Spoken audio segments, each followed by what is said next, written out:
Right, let me turn the river sounds off because it makes everyone need a wee before we get started. But welcome back. Oh, I do need to pee. You're going to need a pee because there's going to be river sounds going quite a lot today. As we are back, right on the cusp of a what's the thing called? Initiative. As we left last time. That AO sound is so loud still. I cannot wait until it's not. It's like trying to do words with someone screaming it in your ear. I just thought it'd be more annoying than boost, so I went for it. I've had both, so it's fine. Sometimes it catches me. So yeah, we've got the map set up. You can see here, you guys had trekked out from Redvant after being given a piece of information to say that the death bloom that was spreading through the forest and the elves were pulling back their forces from Redvant secretly. As part of that Meadow had all the help that she could have been given, was given to her, but you were told by Boat, her primary kind of carer, her druid carer, that there may be another option if you could find a very rare resource that was possibly an option to keep her alive, and also with the death bloom growing itself, that maybe if there was something that could be done for one person, that this is probably something that's not going to affect just one person going forward if the death bloom is to continue growing. So whilst it's a mission for one person, there could be other uses for this. As part of that as well, you went to find out what the hell happened on the boat after Corin had taken a potion that was given to him by a Val, which appeared to be poison. Oh my god, can't believe that happened. Going back to the Silent Dagger, for which you found nobody. And then on travelling around Redvant, going to try and find some form of postal service, you bumped into Corin's bounty hunters who tried to take him. The whole thing was a lovely fight, where the Red Hoods finally broke it up and you explained and kind of spilled the beans on everything to them. About what's going on, about what had been happening with the Silent Dagger, about the jobs you've been doing, and getting some revenge. On successfully spilling all the beans. You feel that the Red Hoods were kind of on side and sent you away from Redvant whilst they kind of corroborated the information you had. So went out and find and just double check that you weren't indeed the enemy that they thought you were, and asked if there was something you could do just to kind of piss off for a couple of days to let them go through it all. And when you were to return, to get hold of them so they could bring you back into the city and discuss their findings, that you weren't to really sneak back into the city without them knowing, as they would see that as a terrible thing. As part of that, you went out into the borderlands, went and stopped over at the riverside stop, played around with some of your magical items that you had found, had a few conversations, found out a little bit of lore from a traveller about some potential treasure in the forest, and spoke to a ship captain who kind of explained what was going on in the general direction that you were heading to at the River Haven Sanctuary. He's said that loud. I think that's pretty sure that's what it's called. So you head out on the road with your skills, managing to make your way on the 6 to 8 hour travel north on your 3 horses. Zaga giving you some lovely melodic tunes on your road north as you came across the bloated swampland. Kind of I was about to say decanted your horses. That's not what you did. You got off your horses and walked your way through to find this stone ruin there seems to be a source of water coming out of it. It seems to be the source of the bloating of the swamp that the captain had spoke of. And as you made your way separately in, setting off a trap and then creeping into the place, as Von Van was walking across the water with his newfound water walking ring, a large looming watery figure appeared behind him, towering up over the height of him. As we finished rolled initiative, and this is where we are now. It is getting into dusk, so it is. I think you've all got dark vision, or forms of dark vision anyway. But as you look out, the sun is past the golden hour now, where there's long dark shadows cast across things, and sight lines aren't as good as you'd like them to be. You are seeing the flowers that you saw in bright pinks and reds have all kind of died down to greys now, as you are having this dusk fight in water that would be pretty cold at this time of year. I think that's pretty much us getting straight into it, because we rolled initiative. I rolled pretty damn good, and as this beast of a figure appears behind Von. It would have necessarily been, with no one else picking up stuff, a surprise round for our attacker. So this is going to be real fun for you, Von, as we start off. You do notice, as it looms up behind you, the thing that kind of caught your attention last, as it kind of formed up, it wasn't being this close to it, Von. It wasn't a splash. It wasn't. It wasn't. I heard that one as well. It wasn't like someone rising out like a shark attack out. It wasn't that at all.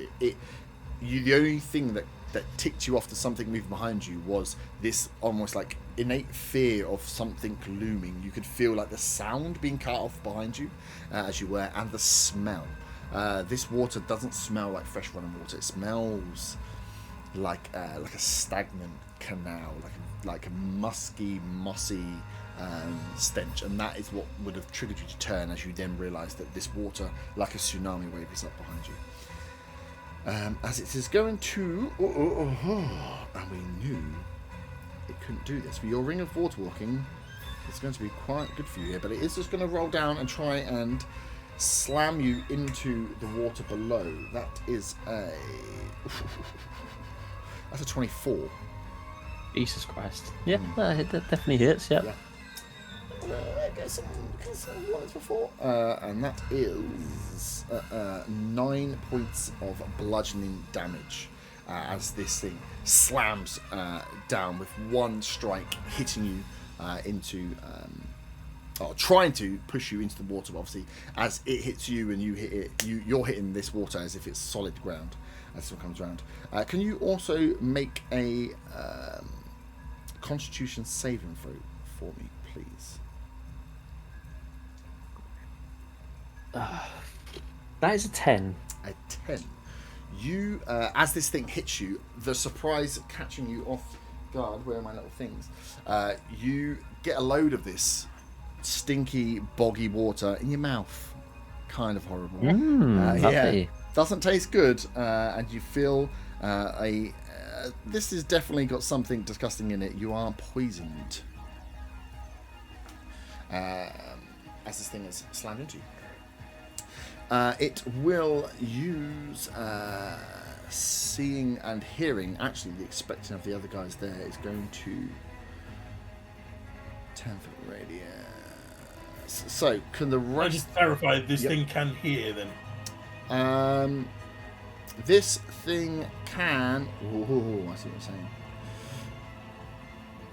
It doesn't say it doesn't... Well, it doesn't have ears, but it definitely has a high enough perception and vision to have seen you guys come in from the ruckus that was caused outside.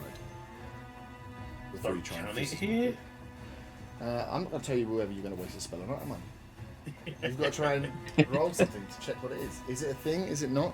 But if everybody in that group, as you were all grouped up very nicely for me, as you walked in all one behind each other, it was very nice. If you could all roll a Constitution saving throw, please. 13. 19 for Zaga. 19, nice. 14. How you mean to go on?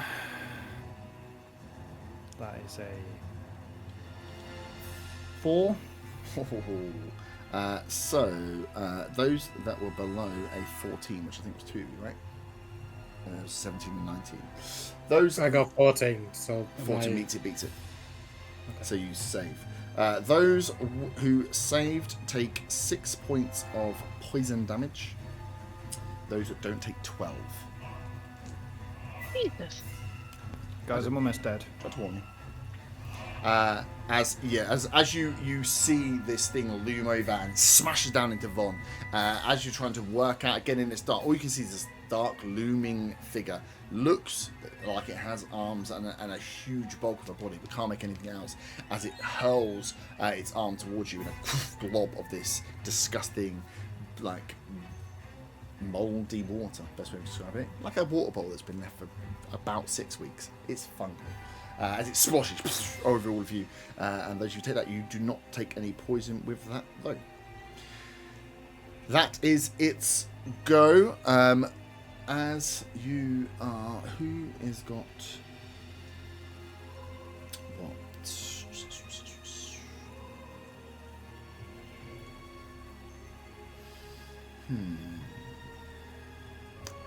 Can the four of you that are in the blob here each give me a perception check, please?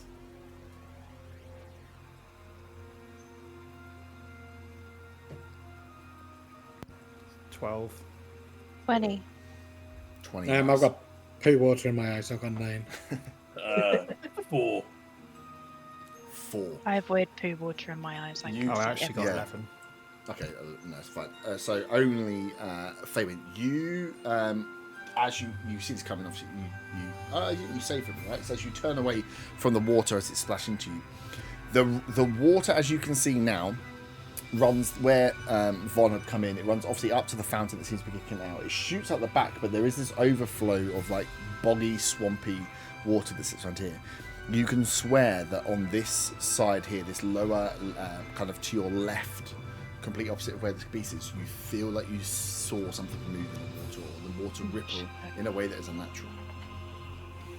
I want to shout that out to the group Nice.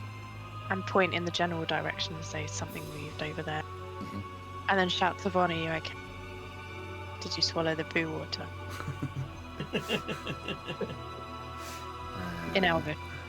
At this point, I am coughing up poo water. Water, yeah. Okay. Got a lump. Okay. Yeah, so this isn't going to work with you. Nice. That was its surprise round. So it does come back round to itself because I rolled a natural 20 for initiative. Jesus Christ, I am fucked.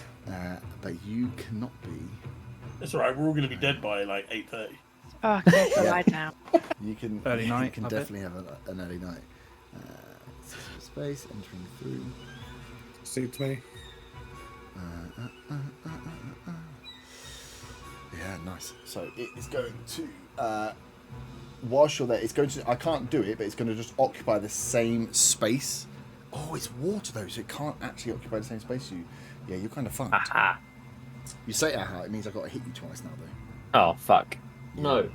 Shit. It's going to roll out. I mean, it can occupy the same space. I just let it go on top of it, right?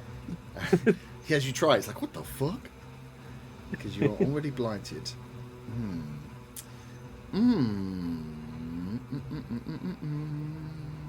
Target is last one.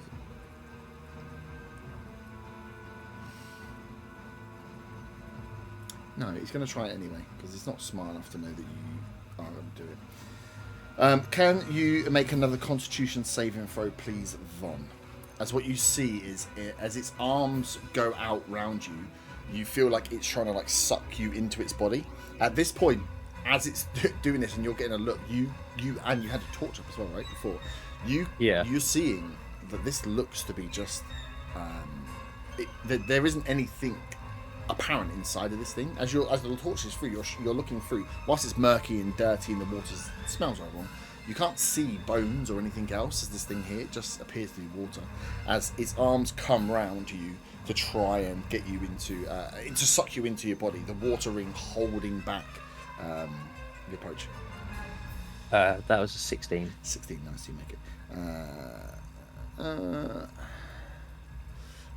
Yeah, that would make sense. So you can see as it pulls its arms around you and goes to squeeze that final ring to suck you into its body, you kind of plop out of its arms. So you still remain poisoned, but you plop out further than like out of its reach. It doesn't have any emotion, so it doesn't look like it's too peeved. But yeah, you feel like maybe that this saved you from a thing. But if someone was to be engulfed inside it, that you would be fully engulfed in water, and it could be a very bad situation for you. Thank God I've got this ring. Yeah. Slash rolled a good saving throw. That was sweaty. Not just because it's warm in here. Arta, you are up. Let's have a think. So you have some stuff. Yeah. So you have there's some bits obviously around that you can use in terms of terrain stuff as well. But there is a giant water thing for you. Did you say you shared the information as well, Fabian, with the rest? Yeah. And I pointed Point to what? at the thing that I thought I saw moving in the water Mhm. next to us. I want to help. I want to help Von Van. There's not really anywhere to hide behind things. Okay. So that column. Mm-hmm. Can I reach the column nearest to the water near the thing? Near their creature. Oh, No, the other one. this one, this side. Yeah, I want to go to the left-hand side of that, so I can still see the creature, but I got a bit some kind of cover. Behind it, you'll be able to get that. It'll be 30 foot though. No, not behind it, because I still want to attack it. Here. Yeah, I'll probably move behind there afterwards. Yep, cool. And then I think I'm going to cast Guiding Bolt. Well, I am going to cast Guiding Bolt at level 2. Yep. Fuck my life. And that's my. And then I'm going to go behind the pillar. Nice. I'm assuming the fuck my life means not good roll. It was an 8. Oh no, it doesn't. It may even be worse than an 8. Good. It was an 8, yeah. So that's a 2. I've rolled a 3 and a 5 so far tonight. Nice. Well, that means things can only get better, or much Maybe. worse. Fabian. Yeah, not much worse. Well, I'm not sure that throwing an arrow into water is going to do much damage. First of all, I'd like to roll a history check, please, to work out what this being is. Mm-hmm. And if I know of anything that would defeat it, like in Pokemon. Yep. So I rolled an 18 history check. So I want to know like what it is and what would be damaging to it. Okay. 18 is pretty good. You have heard of these sort of things, but probably never really encountered one, especially not water elementals. So these are creatures that are born of just the like raw power of the element that they are from. So there to be earth, water, and fire elementals. These beings that are just made up of the pure power of that thing. So you know that these sort of things exist. And as an elemental, it is just made up of kind of pure water. You are correct in your assumption that kind of non-magical attacks, bludgeoning, piercing, slashing attacks are not going to be good against it. And that being as you've just been hit with pooey water, it probably is pretty good against poison. But nothing in terms of weaknesses. Other than what you would know about water itself. So if you were able to, it's 18 enough. If you're 18 high enough, yeah. Can I summon Pikachu? Exactly. Does Hector have any electrical powers? Not necessarily what you know from Pokemon, but from water itself, like to slow water down, or how to slow water down, or how could you slow water down? Possibly cold. You could potentially try and freeze. That might slow this thing down. Also, if it is a water elemental, a lot of the time that they travel incredibly well in water, but maybe less so in water. So if there was some way of pulling it out of water or getting it out of the water or limiting its water, that could also help. Yeah. Okay.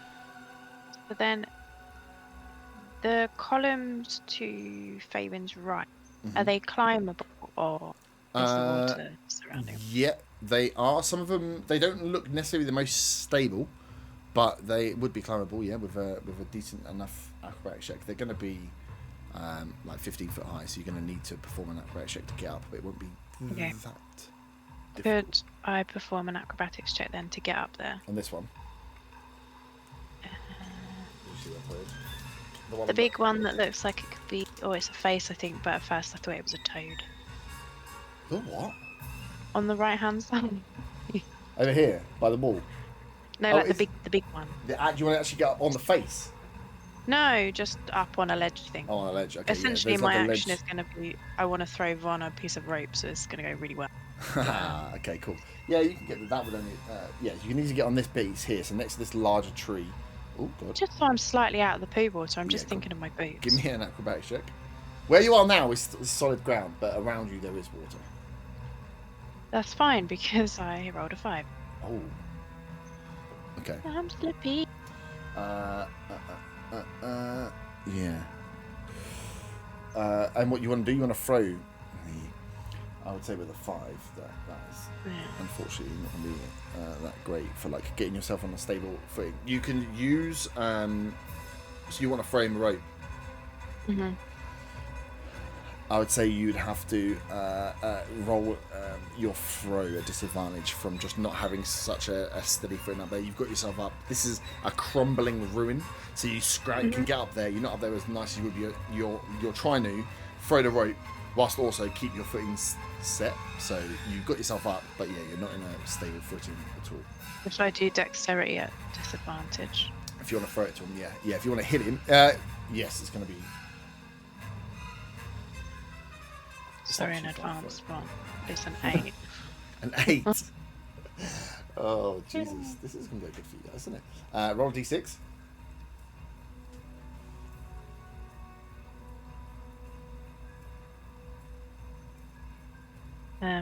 One. 1. Oh, that's nice because I set that over here. So you actually launch it past Von as it kind of like flops into this guy in this water thing's arm and drops down in front of him. Doesn't go too far away, but doesn't hit the point that he is. So it lands in like this square area. Almost as Von is pushed back, Von, you see the rope just come like over the side and it goes through the arm of this water elemental in front of you. Does the elemental hate rope and is allergic to rope by any chance? It's a weird. It's kind of like that's pretty niche. So probably not. But you know, who So knows? well done Did it for have finding that out. Did it have static on the rope that was I electrifying? mean, you didn't say it. You didn't give it a good rub beforehand. So I don't think. Oh, I rub all the ropes. How do you? Wow. I mean, it's always good to say it after the fact, isn't it? Quickly. Don't fall off. Nice. With your scramble, it have you for got me. anything for bonus? I'm saying with your scramble, you're pretty much. But you are up and out of the water, which is good. Corin, you are up. If I wanted to get up on one of the columns, is that an action? Or will it just be moving? It'll be movement, but you'd have to roll. It depends which column you're going for, right? The nearest one to me. These ones are very, very large for you. That's going to be Okay. like to even. It'd be a pretty high acrobatics check. You're going to be scaling these columns to get up there. I'll leave it then. If someone's going to give you a boost up, mate. I'm assuming Van's next to counter's been next to that. Yeah. I know it's probably not going to do much damage, but I might as well fire an arrow at it. Yeah, you can fire an arrow, right? Definitely. We'll take the weasel off the board. But remember, you've got the weasel. Weasel's safely in my pocket. Okay. Dry as That'll bone. be a 22 to hit. 22 hits. Sneak attacks, right? Yeah. I mean, even if it's not, yeah, it's always good to do some damage. It's not great. 11 points of piercing, which I'm guessing is going to be halved. You feel When like it's you can halved, do we round up or round down? Round down. down. Come on, you know. It's only that's 5. the question. So yeah, and yeah, poison is not. So yeah, anything you can do to try and make your attacks magical would be great. Or yeah, go for something else. Can I move just underneath the face, like sort of back into the archway? Yeah. Just a couple of steps. Yeah, you can get underneath. Yeah, you can give yourself. Well, you'll be able to give yourself free court cover there from the thing. See. Nice. And can I use my bonus to hide? Yeah, you can. Please roll a stealth check. That'd be 15. 15. Nice. Vaughn, you are next, but not until one of my little friends. Behind you, Arthur. No! You again barely catches out of the water. Just this thing rides up, and you catch just the whisper. It sounds like a hiss of water as two like almost like completely water-based tentacles whip out towards you. That is that's pretty good. Me like this dice. That's a 20 Not natural. That does hit. That hits for 9 points of bludgeoning damage. Jesus Christ, I'm actually almost dead. And as these things rip round you, you are restrained. Or grappled, sorry. As strange as it is, these things, as you're looking at them and you're fighting against them, you look down. You can't. Again, they're just full water, but this elemental just has its grips around you as it's trying to. You feel it's trying to drag you towards the water's edge. Nice, Vonvan, you are up next. Okay.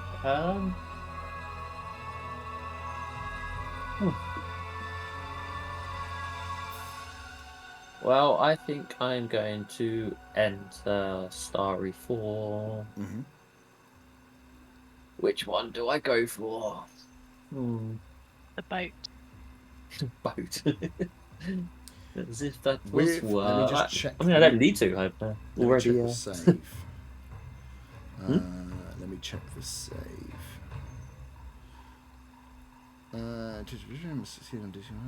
Until the end of that creature's next turn.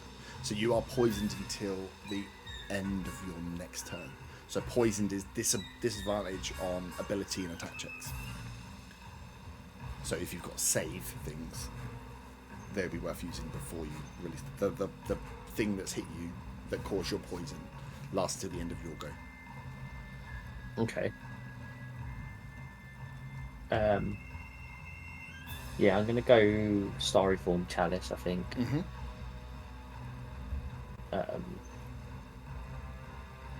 Yes, and then I'm going to. I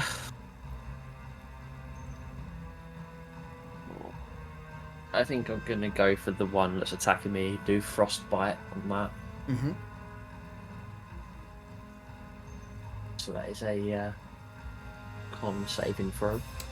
Nice. This thing has a plus 3 to con. Oh, not a 3 on a dice though, so it's a 6. That does not save. Does not save. Takes 2 bits of frost damage. Whole 2 points. Don't kill A me all whole at once, 2 guys. points. Jesus. Hey, but it also has disadvantage on its next attack. So It does. You do as well as you hit it with the frost. Although, even as you feel the frost go out, doesn't feel like it's done the match. It expands across this thing, and as you see it, the body, just part of the body starts to pick up, and you see the movement slow. So I'll note the disadvantage, but as part of that as well, you feel like this has slowed the thing out as well. Your perception is above 10, right? yeah. So you also notice as it slows down. Obviously, this thing itself slows, but you also notice as the frost kind of hits the water, the current of the water slowing as well. And you're like, okay. So like this thing can be slowed, but then water can be slowed with ice as well. Do with that information what you will.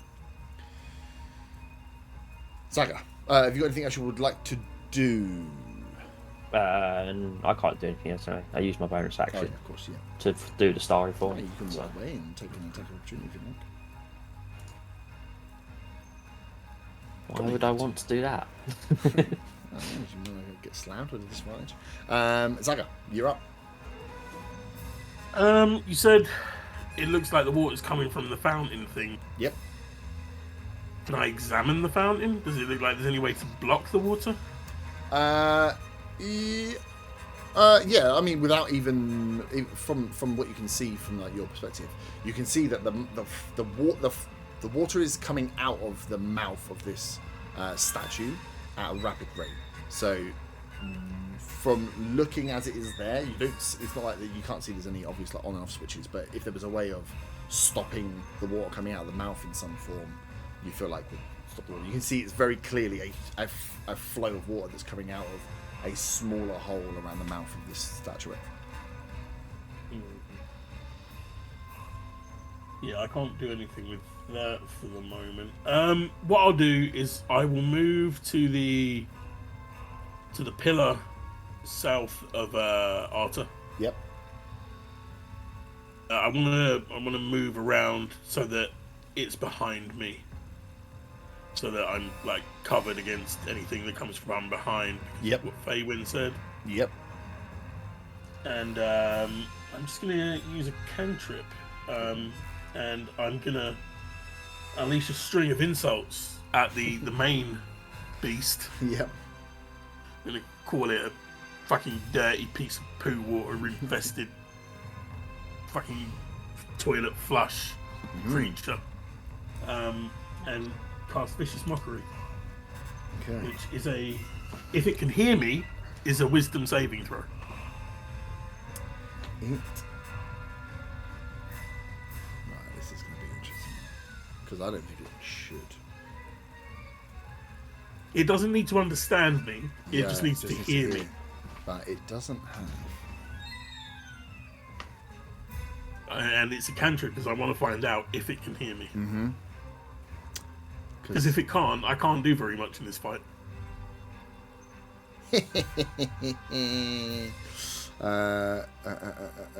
doesn't. Oh, it's so annoying. It can communicate with a language, understands but can't speak. So if it can understand the language, it would say that it can hear, right? You would think, Understands. logically. Yeah, I really hate vicious mockery. So What language does it understand? it's a language that you don't understand. Yeah, so it should be able to hear because it's got a language. So if it's got a language, it must be able to communicate. And if it can not speak, it says it can understand but not speak. So it doesn't say it can't hear. So we would Okay, say then that is a wisdom saving throw, please. it's very wise. That is a 19 on the dice. That saves. So no action, I believe. No, I don't think so. As a cantrip. Yeah, nothing. Cool. So you've got bonus if you like it. I am gonna do something bonusy.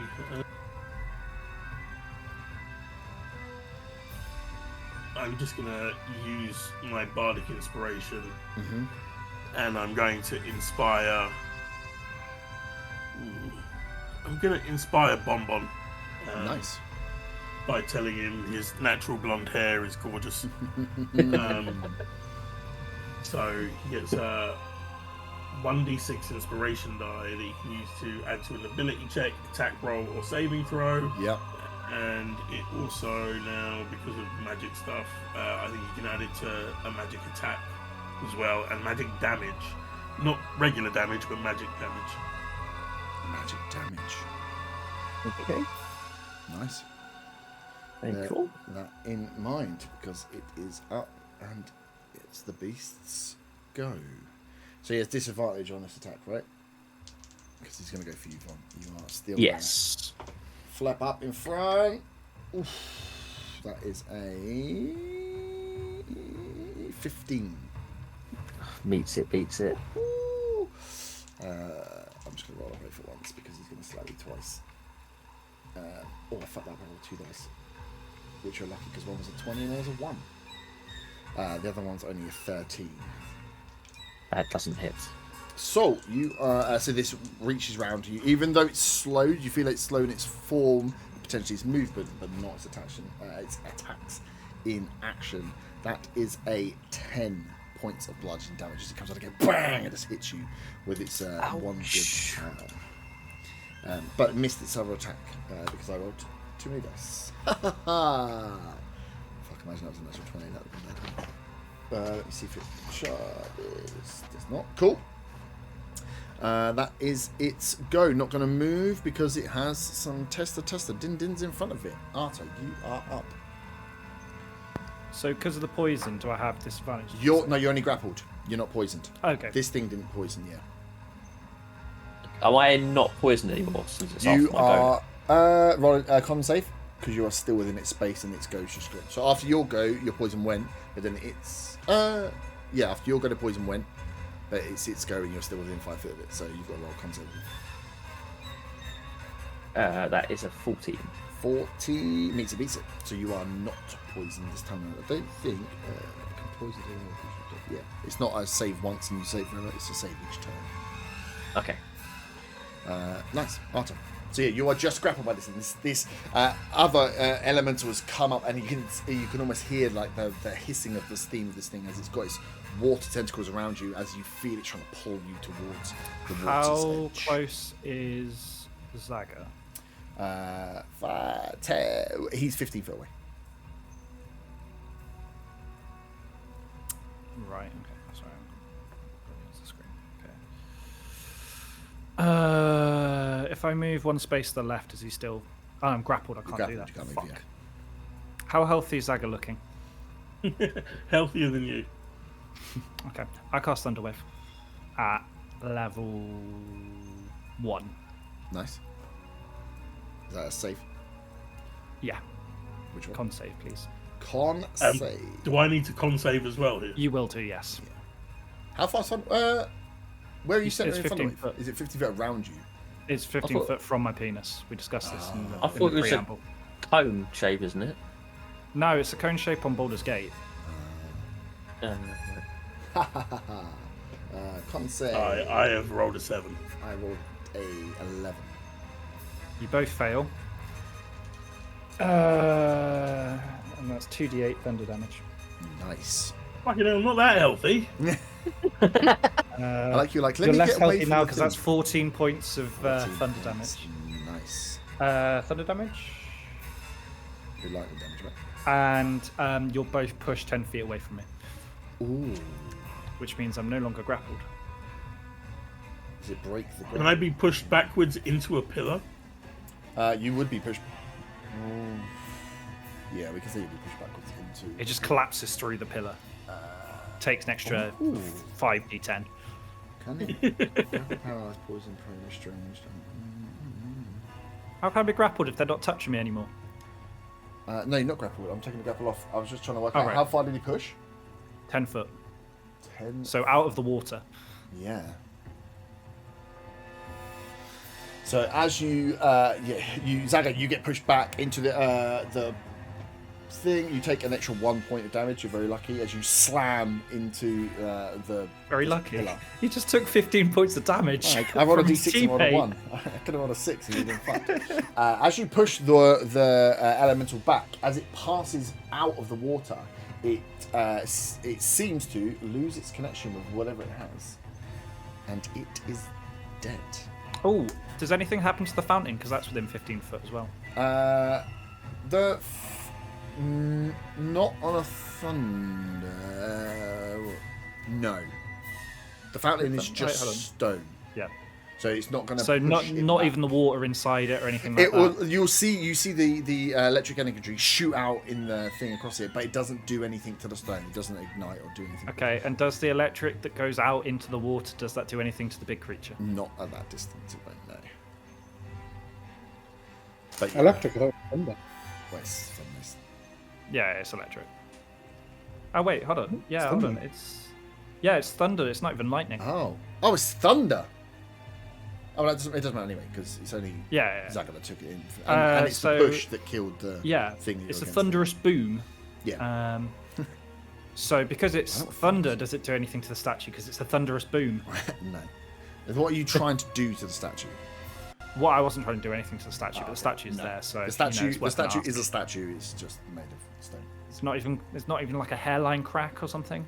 It doesn't look like my Can if you walls want, but I'm not sure that's going to or my happen. ceilings.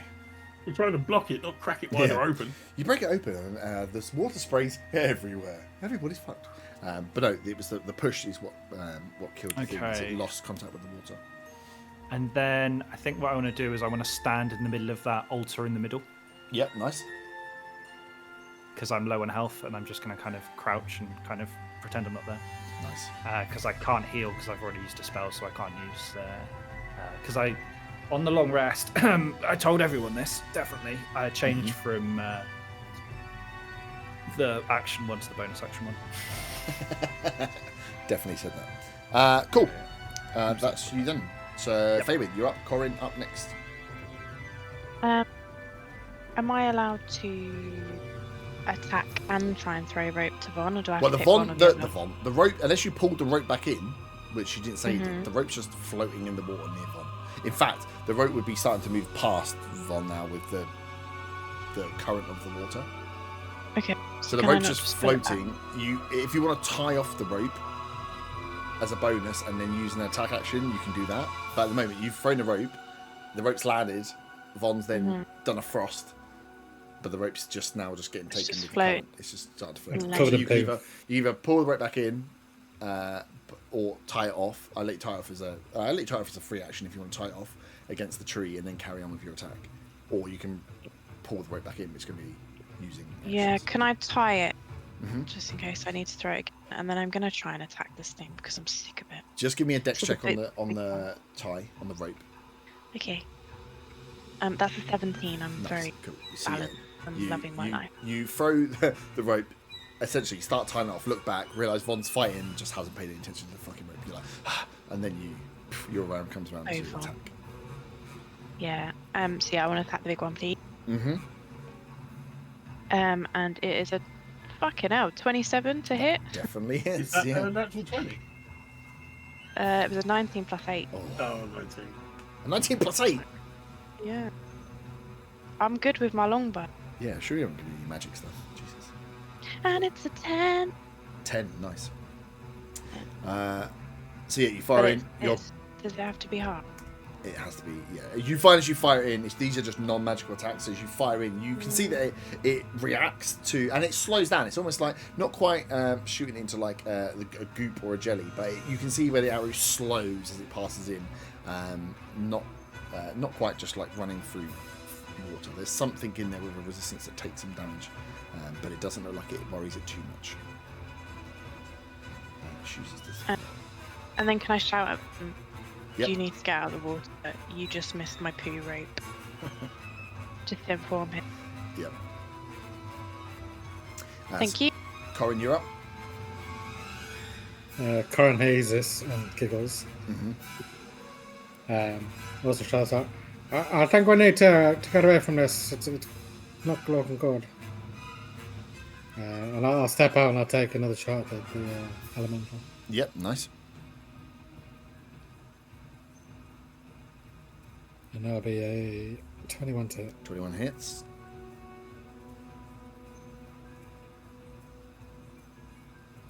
Even worse last time, that'll be 10 points after 5. Chip in away very slowly. Yeah, as you step out, step in. Are you going to roll your hide?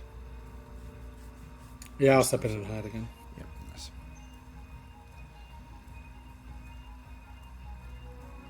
Reroll that because it was cocked. It'll be a dirty 20 to hide. Nice. I did roll a natural 20, but it was cocked slightly. So. I like it. I like it. Bit of honesty that I can't see. Nice. So as one goes down, Zagos, you are recovering from being slammed into the pole. You hear behind you the movement of water as appearing out on the ledge is one. You do have a cover advantage here, but this thing is still going to try and grab you as it whips out one of its tentacles, smashing into. It's fell off. It's broken.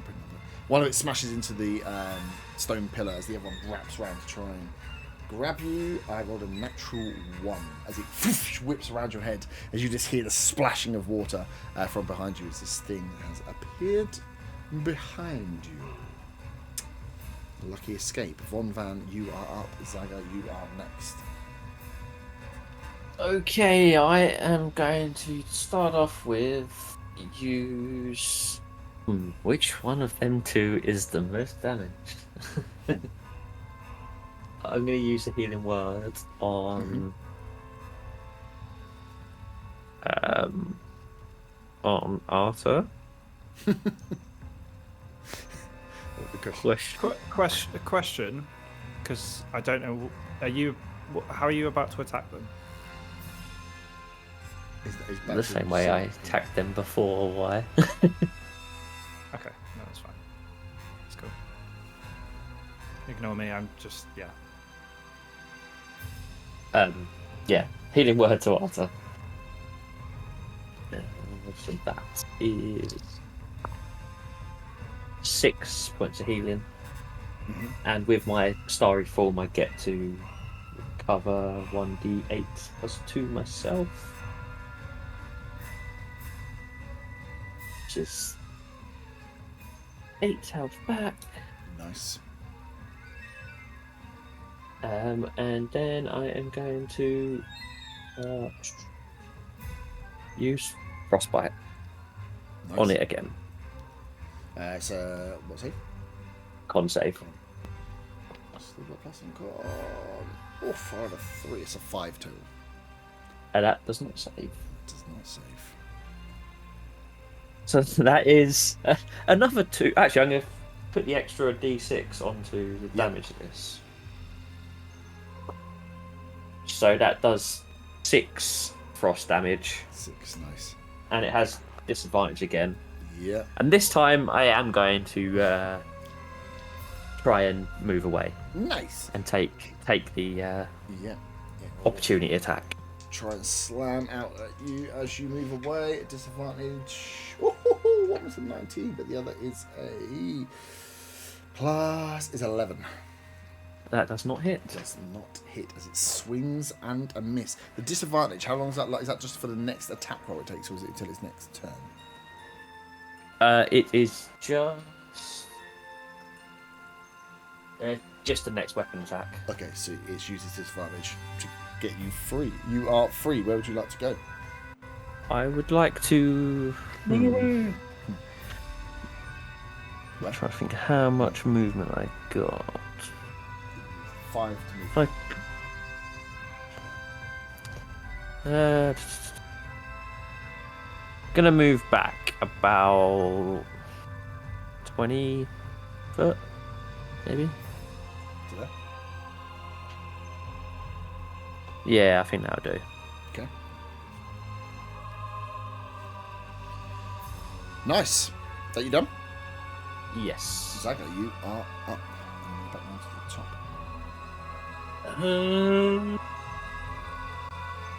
I am going to touch myself and cast Cure Wounds. Ooh. That is Touch myself. 10 points of healing. 10 points of healing. Nice.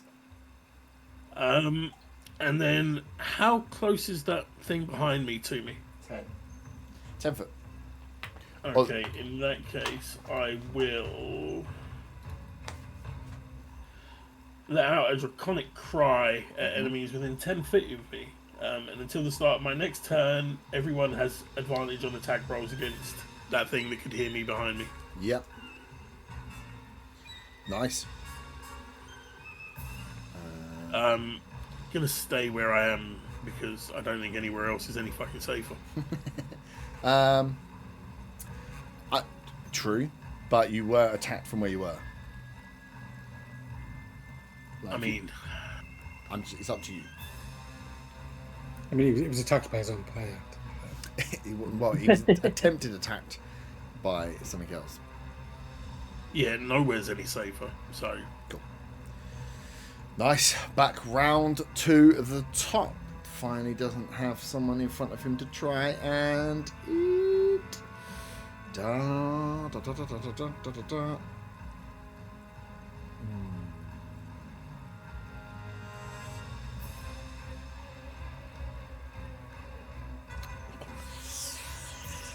Win so far. Yeah. Ooh. And it obviously starts the frost effect again from before you mentioned. Yeah, so it's slowed. I don't think it necessarily needs to move that far though to do it once. No, within 60 foot. So it will take a few steps forward to the edge of the waterfront as it tracked your movement and is going to lob a globule of pooey water at Corin and Von. You are easily within 60 foot. Can you make a DC 14 con save as this water blob? Am I in any kind of cover from that? Not from water, unfortunately. And no, not from the angle that he's walked around to either. Okay. That's a 19. What did you say I need to roll? Con save.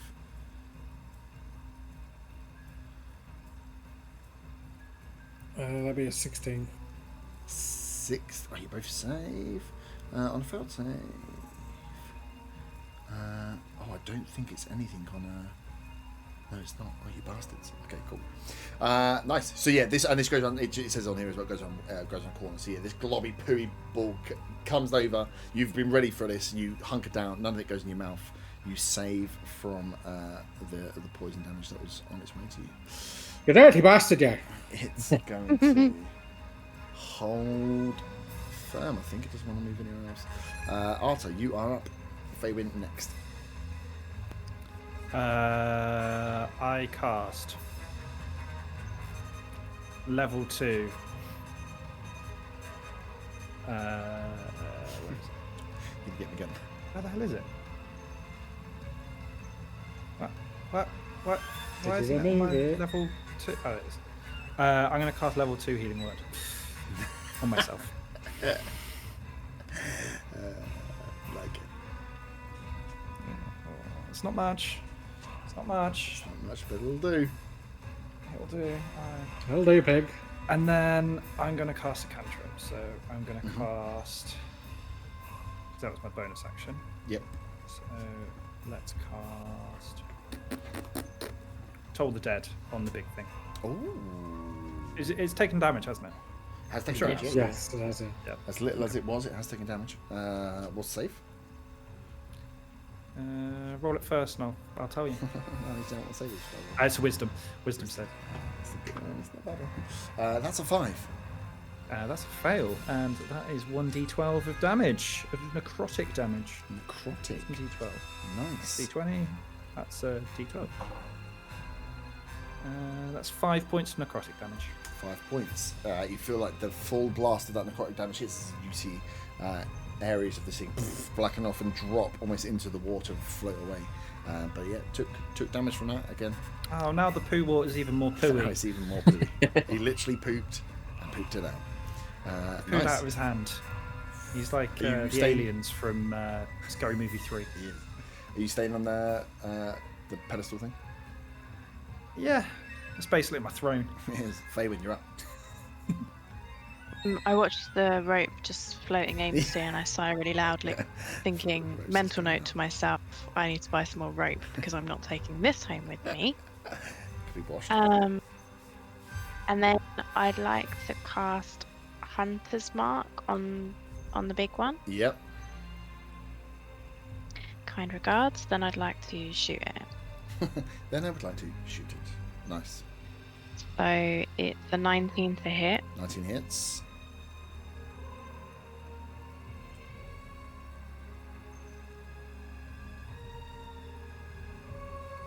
And then it's 16 points of damage. Just with So the bow. half. Yeah. Yeah, that's with the Hunter's Mark as well on it. Nice. So 8. What?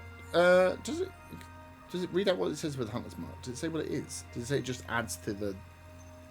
Until the spell ends, you deal extra 1d6 damage on the target whenever you hit it with a weapon attack, and you have advantage on Wisdom Perception So it would be check. the weapon that's been used. Okay, cool. Nice. No, good. You get another hit in, you see it hit in, and it's holding a lot of these. As it's moving, it dropped off one arrow out, and this next one pierces itself. It's taking the damage. It's not just crying out in pain. Staying up there? Yeah. It's a pretty good place to be fair. Corin, you're up. I will take advantage of the Draconic Cry and fire an arrow at the other one. That's Yep. on the board. So, If I need to move, yeah, clear shot, then I will. no, it's only shooting mount vol anyway, so I think it's fairly clear. It's only 5 foot. It'll be an 18 to hit. 18 hits. No, sorry, 16 to hit. So 16 hits.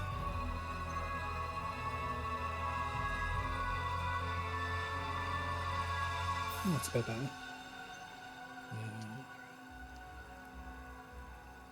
18 points of piercing, halved, I'm guessing something there. Yeah. Very nice. A good hit. And I'll roll to hit again. Yep, roll your stealth check. The one you've just hit is up. That'll be 23 to hit. Yeah, nice. Yeah, you did take a stab at it, but I still think it can see the little dragon man. It's gonna try Is and it still run. attacking at disadvantage? it's well, no, it doesn't. Other people have advantage at it. It doesn't take a disadvantage. I meant because of the cover, but I guess that. Oh, it's not. It just increases adds. my- It adds to the AC. Oh, how much does it add to the AC? So you're at 3/4 cover. You add 5 to your AC. Okay, so it needs to hit. It needs a 20 to hit. Yeah, and it only rolled like a 12. So yeah, again, you feel the water like as it slaps out. Can you, Zaga, roll just a D20 standard? No additions. 11. Okay, nice. As it slams in and slashes in, you get away with it again. You hear the slight shunt of rock moving of this pillar. This pillar, as it's taken 2 lashes, you hear like a slight crumble that maybe this thing is getting a little bit weaker behind you. God damn it! You're gonna get rid of my hiding place. No, I would never do that. I'm gonna squash you with it. Von, you are up. Zaga, you are next. Okay, I am going to cast another healing word. This time on. Yeah, I like it. What? I was like, all the spells, like, I'm just gonna heal myself. Yeah, no, keep the healing coming. Keep the healing coming. I'm going to heal Zaga with the healing words and then give the extra to me again. Okay, nice. So Zaga gets 6 health back. Nice. Thanks, Bonbon. And I get 8 again. Woo. And then I am going to cast Ice Knife at the Elemental. Nice. Rules lawyer question. Mm-hmm. Is Ice Knife a spell? Yes. Yeah. I didn't think you could do 2 spells in the same turn. You could do You a can do a cantrip cantrip and a and a spell. Oh, cantrip, yeah, Yeah. fuck. Sorry. Shit, yeah. In If that we case, die I'll of do money- Frostbite again. Well, I've been thinking about doing it for ages. Yeah, no. whether When it I would be picked said up you and were I was last like, time, I was like, okay, cool. You're only supposed to rules lawyer when it goes in our favour. Where's the fun in that? Yeah. Who doesn't want to get eaten by a big blob of water? Yes, I'll do Frostbite. It's Con save. so that's a 2 on the dice. Jesus Christ. So it's 5 overall. So it fails. Cool. So it's gonna be I'm liking these fails. I Yeah. keep getting a fucking 2 on this dice. Though. I need to change dice. So 2 frost damage See, again. I don't mind failing when I'm getting hit with 2 damage. I mean, there's a lot of. I'm glad I've got XO open here because there's a lot of small numbers coming off quite a large number. Well, at least with Frostbite, it's freezing it at the It same is- time and giving it it is disadvantage. slowing it down. So it's while it's not doing much damage, it's doing other things at the same time. Nice. That's you. Are you moving? Are you staying where you are? I'm going to stay where I am. So Zaga, you are up. When in doubt, cast Dissonant Whispers at the elemental. So it's a wisdom saving throw. Saving throw. That is a 15. Sake. Yeah. So on successful save, target takes half damage. Doesn't have to Yes. move. So Yay! At least it's be at full damage as well. That's good. that is 6 points 6 of whatever type of damage it is. Psychic. Yeah. Yeah, psychic. Yeah. Nice. Anything up your sleeve? Moving? Stay? I am going to. Please stay. Just stay. It'll be fine. I'm going to. First of all, I'm going to use another inspiration. Mm-hmm. I'm going to inspire.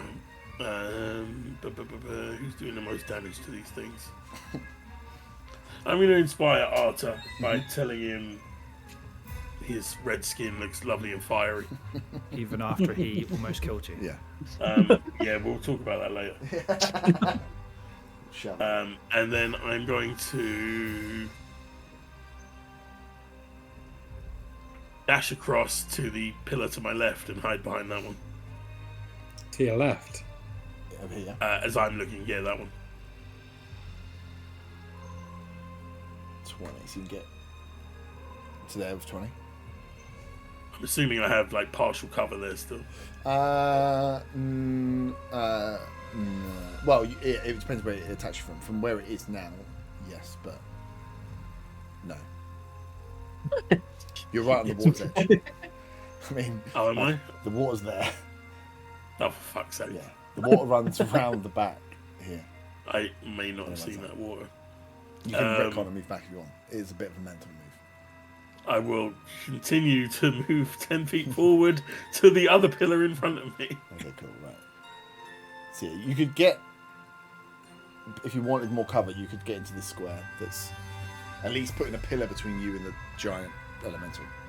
Yeah, let's do that. Okay. Nice. That's you move round to the top. Slowed and full of ice. Oh. Ooh, this is where it gets real difficult for my boy. Oh shit, man. I'm not getting any of my cool stuff back. Here again, it's going to step out. This one comes onto the land. You see as the water mass leaves, almost kind of shrinks down. You can see now where the size differential is slightly smaller now. It's out of water, but this thing seems to be able to just make its way onto land. Does that affect the other one at the bottom? This one? No, it doesn't affect this one.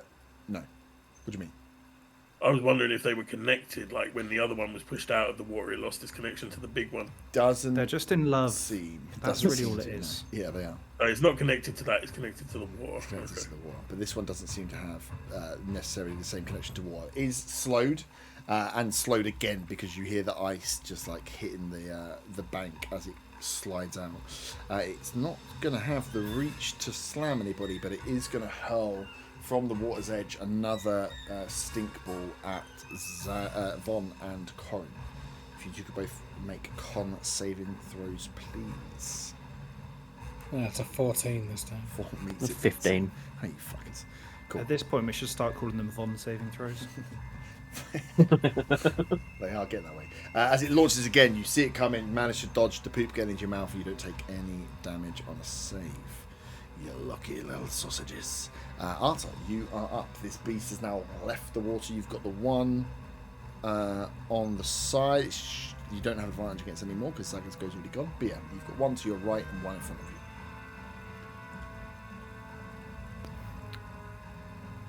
So, I have a question. Yep. How bad's that pillar looking? The one that was behind, the one that Zaga came from. Yeah. Well, it's got some cracks in it. Well, I was slammed into it, and then it's been attacked twice. Yeah. I suppose that's thunder damage. That's not gonna. It's not lightning damage, so it's not quite the same. What spell slots do I have left? Because I've used quite a lot. All the healing. Healing, baby. I don't need healing anymore. No. I could just charge in and attack it, but that seems silly. We're going to try Guiding Bolt again. Mm-hmm. And this time we're going to roll a d20, which we did before, but that's not the excuse I'm looking for. Nice. Get the big boy. Fucking fell out my dice thing, but it wasn't scuffed. 15. 15 hits just. Yes! Fuck you, water. I don't want to wash today. Not in this water, you don't. It's No. real stinky.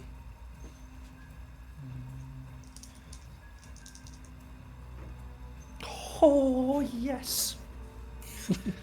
That is 20 points of damage. 20 points of That was a 4, 2 5s, and a 6. nice. And next attack on it has got advantage. Advantage. We'll take that. And I am almost out of spell slots. What type of damage was that? Radiant. Radiant. Radiant damage. So it's like angels and shit. As the guiding Angels bolt and shit. slides in, it just you see it sizzle almost away as the form of this thing seems to shrink down. You would say it's probably about half the size it was when you originally came in. Do with that information. What would that be on a lukewarm scale? As if I could tell you. We'll use the bloodied term. It is bloodied, which means it is past half its HP. Obviously, it's water, so it's not bleeding. So it's just a lot smaller than it's before. Big hit. I like it. It's leaking. Yeah, It's leaking more. I'm melting. Any movement? Anything else? I'll you stay where you are. People do movement? No. One thing no, on I'm the good. front. I'm good, thanks. Faywin, you're up. Corin next. Could you point at the one that Arthur just attacked, please, for me? Just what? The one that Arthur just big attacked. one. Which one was it? Yeah, The big one. Okay, so then I would get advantage if I attack. Yes. Yeah. I thought you said that he just And is it- fapped. I was like, what the fuck? No. And then is that advantage on whether or not it hits or the damage? A hit. So you're gonna attack. Okay. Okay, cool. And I need to do. Sorry? Send the weasel to attack. The weasel is fucking staying dry. So I need to run a concentration check for my hunter's mark. Yep. You have to roll it to maintain it each time. Yeah. I thought that's only if you get attacked. Yeah, I don't know. Yeah, it's only if you take damage. Yeah. Oh, he's not. Okay, good. Yeah. Just don't attack me then. Thank you.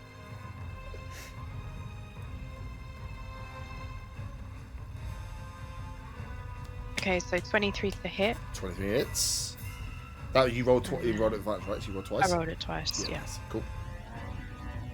I got 18 and 23, so I was gonna hit him. Yeah.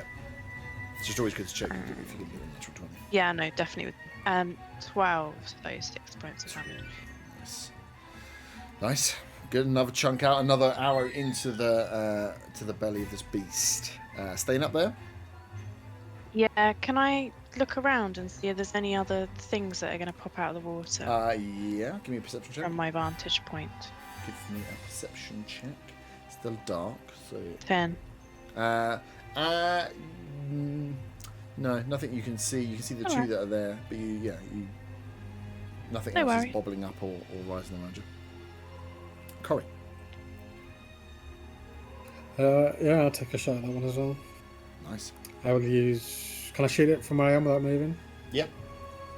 Okay, I'll use my bonus steady aim to get advantage on the attack. Nice.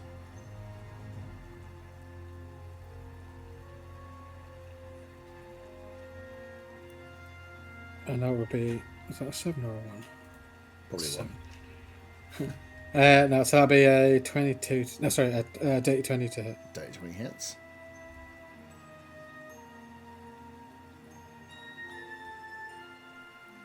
So that's be 15, half to 7 points of piercing. 7 points of piercing. It's another bolt shooting these things, storing a selection of bolts from its side as you are chipping away. And as you fire into it, you see bits of like splashes of water disappear out. Its size, especially now it's out of water, its size is slowly starting to decrease. Stay where you are. Yeah, I can't move after using the bonus Yeah, action. you are stuck. Up next is my water buddy. This could be fun.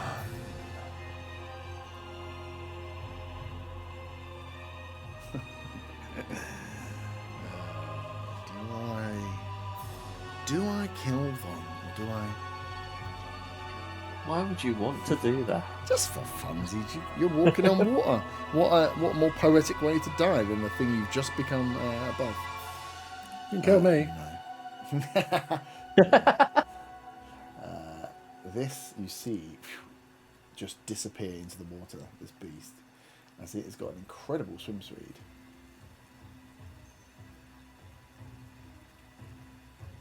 As it arrives just Hey, fuck off, will ya? enough distance to grapple and swing out again. This time, no restrictions. Ah, god damn it! 10.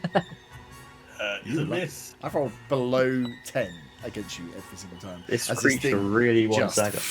And as you see, it almost just like poof, just like disappears as if like a drop into the water, and then within 2 seconds max, it's up behind you. These things move incredibly fast through water. Water really is their home. But yeah, swing and a miss. It only has one attack, and it's just used it up. Von, you are up, and then Zaga, you are. Can you next. refocus the camera? It's got a bit blurry since you moved that.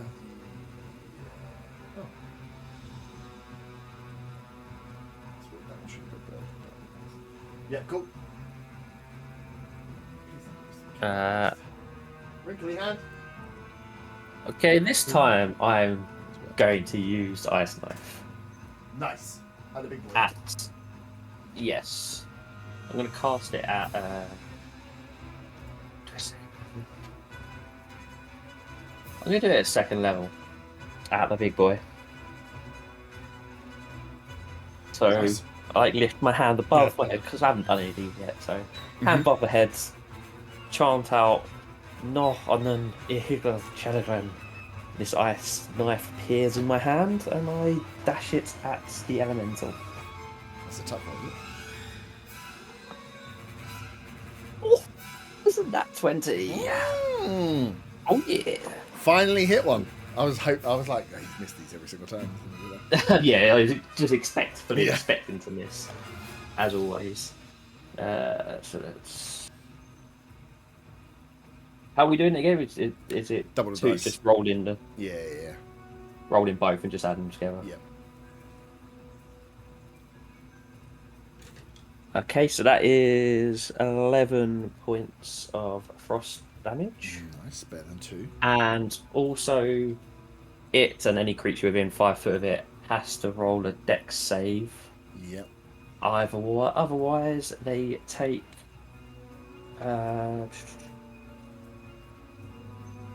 3d6 cold damage. Ooh. Does that double as well with the crit? No. Well, it should only be on the attack dice. Where? And then get your spell sheet up. Right.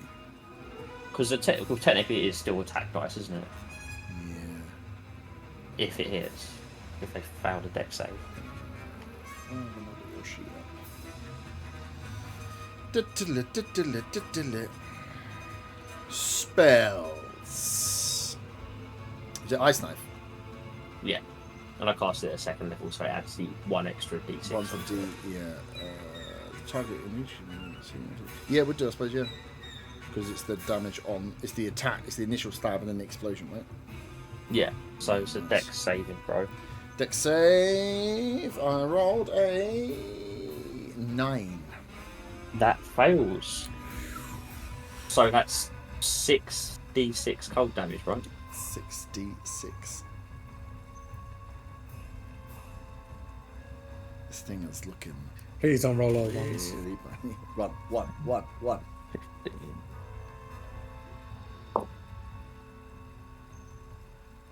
22 frost damage. Nice. Good hit. This thing is freezing and bits of it, like almost one of its arms freezes and falls off with that cold damage that is there as it's getting slow. Almost as it's coming out of the water, turning into a freaking Iceman, snowman beast, as you are chopping off bits of it massively. Anything else you've got up your sleeve? Nope. That's it. Zaga, you are up.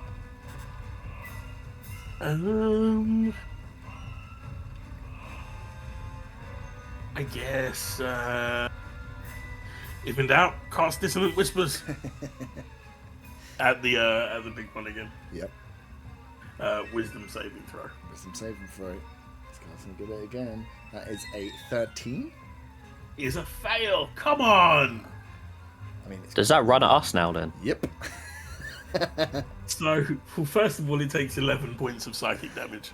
Nice. And then, yeah, you needs to use its reaction to run as far away from me as possible. Because it's frozen, it has 10 foot of movement, which is, well, where are you? You're like there. So it's So now it's right up on them. right up on top. Yeah. It's a real shame. Real shame. You I just failed. put us within slam distance. It's a real shame I failed that just before it's go. If I move, am I going to get a reaction from that little one? I mean, I hope there's only so. one way to find out. I can't see how close I am from this angle. It's 10 foot from you. It's 10 foot from me. Alright, I'm assuming that's not in reaction range. I'm going to move back to the pillar that I was in front of before. Nice. So as you step away, it's going to swing at you because Oh, for fuck's it sake. hit you at fucking. Oh! No, it's not going to be high enough. 14. Is a miss. Ah, you jammy fuck. It hit you from 10 foot over here as well. That's why I said when you're standing next to water, I was like, do you want to get closer to the water? And it swings out again, lashes and misses as you make your way back to the Zaga's a tricky little kobold. He's not getting grappled. I think the term is annoying knobhead. But yeah, cool.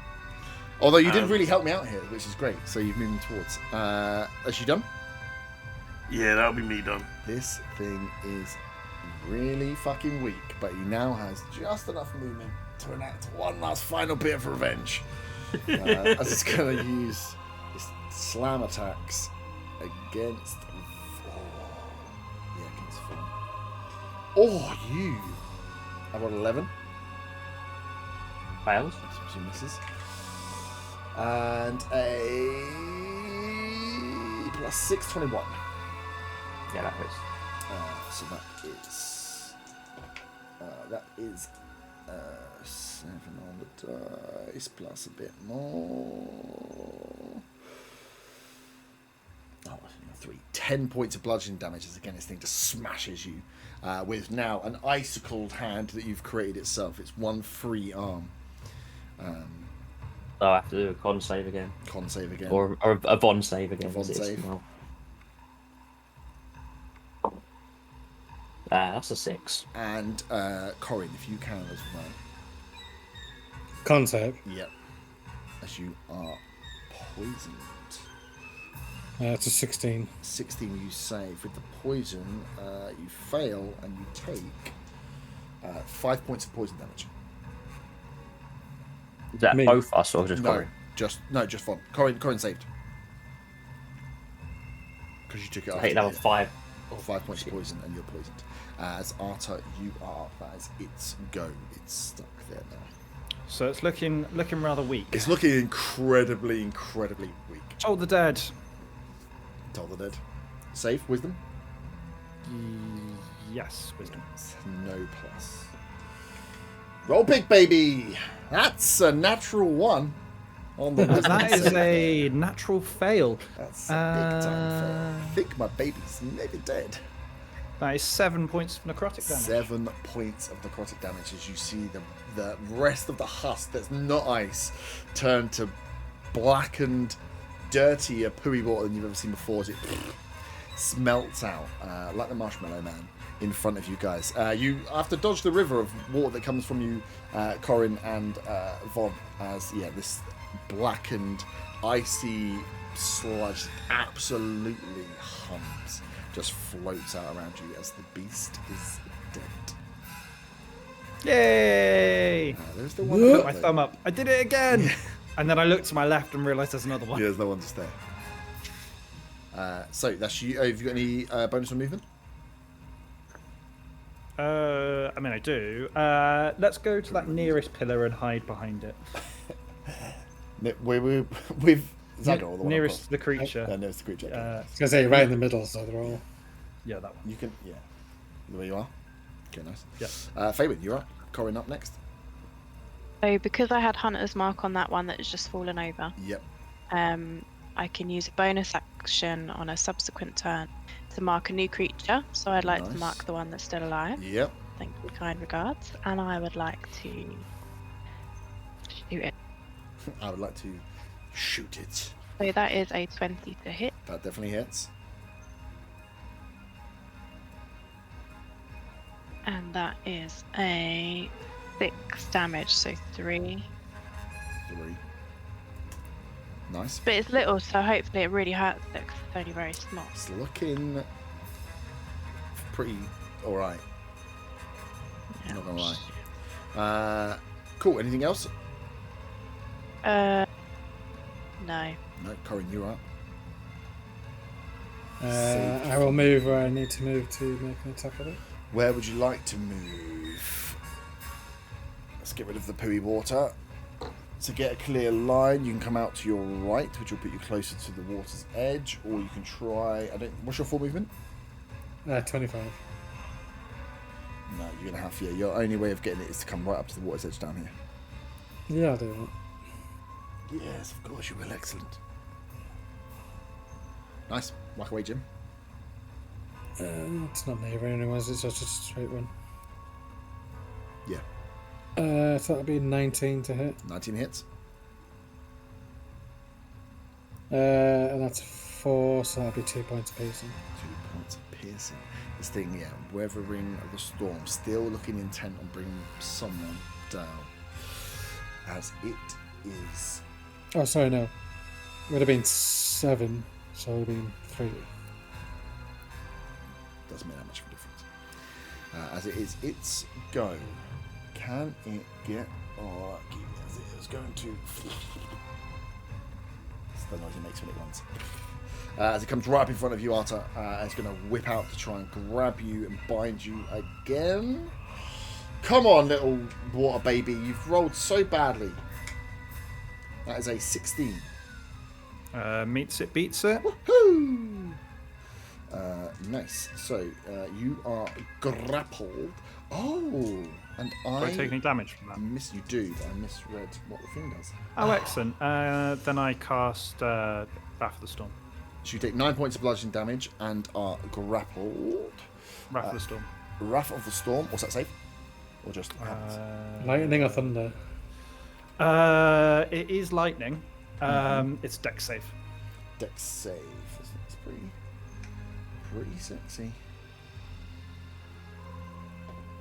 Is a 16. 16 beats it, so it takes half damage, Nice. and I'm going to use my Channel Divinity, so it does max. So that is 8 lightning damage. 8 lightning damage. Nice. Ooh. Nice. Cool. You are. Oh, yeah. Yeah. All right. I'll give you a choice here because of action sequence. Lightning damage is very good against this, but technically on the grapple you get pulled 5 foot into the water. So when you would have, as it grappled you and pulled you in, if you cast Wrath of Storm now, we could take it at the 8 damage, or you can do 16 damage, but you'll take the 8 damage as well because you're in the water with the thing.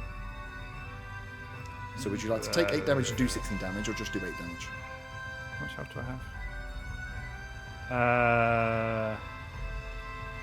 Fuck it, let's do 16 damage to it. Nice. Guys, I'm down. No, I'm not. I was going to say, because you're dragged into the water, right? Cool. I am almost down though. Nice. Cool. So yeah, as you see, as this thing grapples you, you fire, as it pulls you with its successful grapple in towards the water, you let off the Wrath of the Storm. You see the lightning strike down, the water light up around, as Arta is fighting on the bank to being dragged down by something that, as it's in the water, is almost invisible to you guys to see. He's almost just drowning in a shallow pool of water. You are grappled. Yeah. Well, Can I shout stand up? You can shout stand up if you want. Yeah, Vaughn, you are up. Still poisoned until the end of your go, which gives you disadvantage on any attacks and ability checks. Yes. So I guess I'm going to use healing words on Arta, because I imagine he's probably not doing very well in the water right now. oh yeah, no, I'm very almost dead. That is 6 health you regain, and I'm going to use the starry form effect also on Arta. Okay. Nice. And that's another 4 health recovered. Nice. I'm alive again, more alive than I have been. And then I'm going to use frostbite on the creature. So it's a con save. Yes, con save. What's the distance on that? You can see it, right? 60 foot. Con save. That is a 19. That saves. That saves. As this thing is, just you. Again, as it's dipping in, you can barely see. Is trying to fully immerse itself in the water and take Arta with it. Zaka, you are up. Unless Von, you want to move. Can I move just a little bit further inland so I'm not right next to the edge of the water, just in case? Yeah, you can 5 or 10 in that too. Yeah, I'll go one more. Yeah. Just so I'm like kind of right in the middle of both sets of water. Yep. Unless your poison failed there. Zaka, you're up.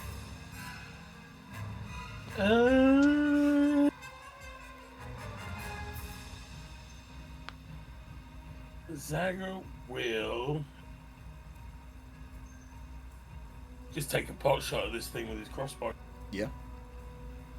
Yeah, I think so. Can I hit it from the angle like that? You need to probably move that one, so you're not going to shoot Arthur sure. as he's scrabbling around, but yeah. That's a 12. 12 does not hit. And Zaga will then move onto that altar thing that Arthur was standing on for ages, because that seems to be a safe area. Yep, nice. Right, right back round to the top. Arthur, you are up. You are grappled. Yeah. I don't have any spell slots. I'm just. There's no point bludgeoning it. Realistically, is there? Only no. Is- You can try and. How's break it the looking? grapple. It's looking almost bloodied. Does not speed.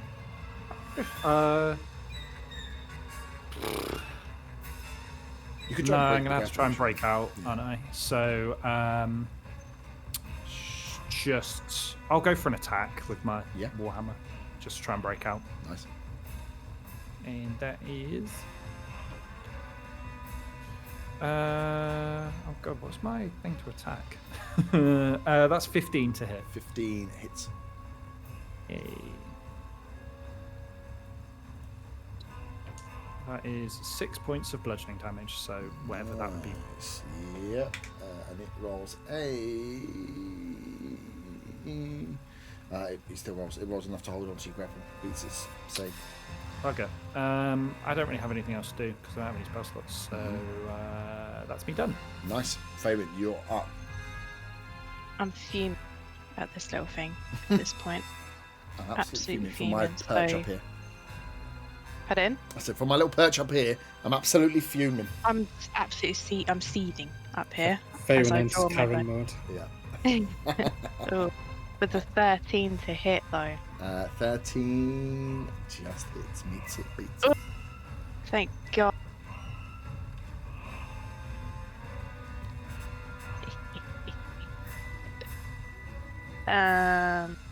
So it's 17. Woof! Can you do half damage Yeah. if it's a 0.5? Yeah, you rolled down. You round down.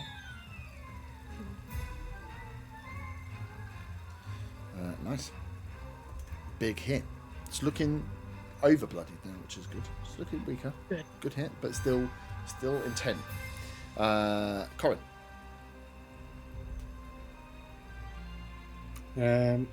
Seeing it's trying to drag Arthur into the water, I will run up and attack it with my short sword. Oh, nice. Cool. So you run. You wade into. You'll be into the water. Yeah, As you wade in and go for the stab into the water. that'll be 17 to hit. 17 hits. And as sneak attack, so that'll be 9 points of slashing. No, sorry, piercing. Half to be full. Nice. Good hit again. As it stay where you are. Yeah. As it is round to its go, you lose sight of it, but you know where it is as another 5 foot is pulled. As Arthur, you are dragged under the water. Yeah. You are now being drowned. What's your your con plus? 2? 2. Yeah, 2. So I think it's 2 plus your con. I had it saved from last time. So I need to do a save. No, you don't need to save. You just are drowning. You can last. I think it's 2 plus your con modifier. Underwater. Oh, I had it before. I've lost it. I'm pretty sure it's that. 1 plus your con bonus. So you've got 3 minutes essentially of breath as you're fighting this thing. 3 minutes or 3 rounds? 3 minutes. Oh, So it's a lot. It's a fair amount of time to Yeah, it's fine. but you are underwater. That also means that all you guys, especially you, Corian, as you're there, as this thing goes underwater, it becomes essentially invisible to you. but you have a rough idea of where he is, obviously, because it's dragging Arta. So you can see Arta is struggling as he's being dragged and drowned here, but you cannot see the water beast. As soon as it submerges underwater, it becomes invisible.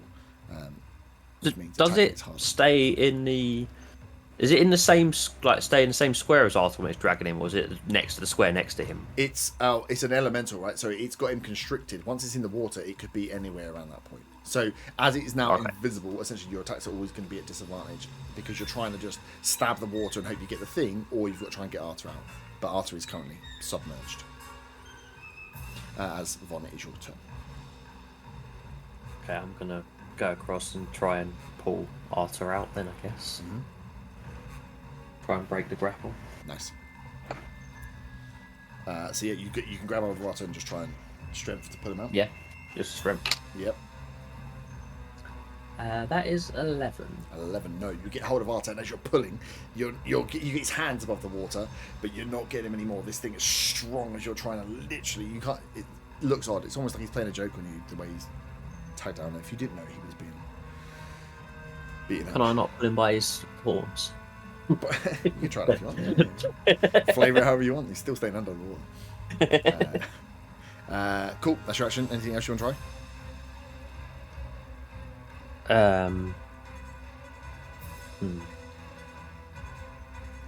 What can I do as a bonus? I can't do anything, can I? Mm-hmm. No, I can't do anything else. Nice. So You've got hold. You've got hold of. We can say that you've got hold of his hand right now, so that will stop him being able to pull him any further. But you're not able to sort of free him. Could you put the ring on his finger? You could have, but you used an action. I thought you had to you got to attune tune to to it. it. You got to tune to it, so it'd be an Yeah. hour. Oh. So you could wait an hour, but it'd be dead. Sackett, you're up. You can wait an hour, but I'll be dead for 57 minutes. Yeah. His he body just suddenly, came up to the he just suddenly surface. floats on top of Yeah. it. He like just laying on top of the water Oh, afterwards. shit. Yeah, I've had my turn. Zaga, you're up. You can see Corin and Von down in the water trying to pull Arta free as the beast has disappeared and taken him with him. I'll tell you one thing, he can't hear underwater. I'm gonna take a pot shot with my crossbow again. Okay, cool, that's a disadvantage.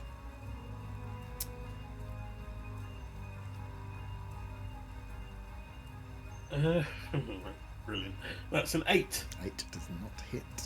That's almost when you feel like Zaga's firing a crossbow at you. That's for thunder waving. Yeah. Arta's like, what the fuck? Yeah, that's my go. Nice. Background on top, Arta. You have your hands on. Your hand is gripped, or your horn, however you want to do it, with Von. But yeah, you are being dragged away. You are essentially being pulled between two forces at the moment. So I'm being like stretched like a But you- medieval torture device. Yeah, exactly. You're being stretched Armstrong underwater. I don't believe those were real, just as a interesting thing to know. They're real, That was now. just, it was invented by like an American in some time and said it was a thing. Said it was a thing. Anyway, It's happened to you I'm now. just distracting while I try and think Yeah. about what the hell I'm What going do to you do. want to do? You can just try and wriggle your way free if you would like. Yeah, Or you can attack. so Like, because it's kind of enveloping me. Mhm. Yeah, I'm going to try and wiggle my way through it free. Let's Mhm. do that. give me a strength check. Eek. That is 9. 9 is not enough as you wriggle and kick, but yeah, as you said, you are enveloped. Every time you try and get purchased with your foot against something that's holding you, it holds you from a different angle. This thing is all surrounding. There's more bubbles. Wow. Leave Poo. your body. Fabian, you are up. You can just see the struggling happening down there. There's no one. As your rope has well and truly floated down the river now, just in case you were wondering. Oh no, I've given up with that. I was fuming a few rounds ago because it's covered in poo and I don't want it anymore. So Yeah. to me, the rope is dead, but I'm also concerned that Arta may nearly be dead. So if I shoot this thing, is there a chance if it's engulfing him that I will shoot him? No, because you can try and miss him. Your problem is going to be is you cannot see the thing, so you'll be rolling at disadvantage. But I have it hunter's marked. But it's invisible. I don't think Hunter's Mark trumps invisibility. but we can. It's mystically marked as my quarry, Mystically marked. which makes me feel I like didn't know you were a miner. Choose a creature you can see. Mystically marked. Until the spell ends, you can do an extra target when you hit it with a weapon attack. Need to find it. I can do a concentration save if you like. You can still. Well, it still says you mark it until the spell ends. You deal extra damage. It doesn't say. I mean, it's invisible, so it will be a disadvantage, but you can still do the extra damage to it if you hit it. If I hit it, okay, cool. I do You that. could potentially roll a. No, I don't want to help. I do a disadvantage and I hit Disadvantage 15. if you hit it. Oh, you hit. You're making me read rules if you're just going to roll 15 in me. Yeah. Hit. So I'll yeah. roll next time in advance. Roll your Yeah. roll your damage with your hunt smart damage. That is a 13. Yeah. 13. That is a big hit. It big old maintains the hit. grapple though, which is. Oh no, it doesn't. Just put it into Excel. Come up as -1. Yeah. So as you line down, you just catch the glint under the surface of where Arthur's kicking as you fire the bolt through, pierces the water. As Arthur, you are released free, falling backwards, lovingly being pulled by your horns into Von Van's arms. As this thing, you think it releases you, you assume is dead. As Pick up the elk. the elk smashes one The Alps plural. Smashes one out. I know. Giggity. Yeah, as you stand here now, you everything appears to be not attacking you. The river water still smells a little bit, but the now that the kind of bog is disappeared, the fresher water coming out of the fountain is clearing away. The smell kind of starts to lighten up in this area, as all enemies Have we appear moved- deaded. And move back onto the land just to make sure we're away from the water, just in case anything else decides to jump out immediately. Yes. So yes, as you stand now, you are as I said, the smell is starting to dissipate and disappear now. The fresh water still firing out of the statue, creating that current and running around. But as it's clearing out, the fresher smells are coming through. Still eerie. Can I go and stand in the fresh water? You can go and wash yourself off. Yeah, in the fresh water definitely to get rid of the stank. But yeah, it's dark. But yeah, as you stand now, you just hear the rushing water of the fountain. And as the smell lifts, you can feel it's almost that crisper night air mixed with that fresher water coming through. You get the feeling that you're safer at least. Do I feel more experienced and stronger after that fight? Hell no. You actually feel weaker, if anything. You lost 5 HP overall. Fucking sleep for 2. I can sleep around for 2. Not sleep around, but slept in a city for 2 days. Did 1 fight. Nice.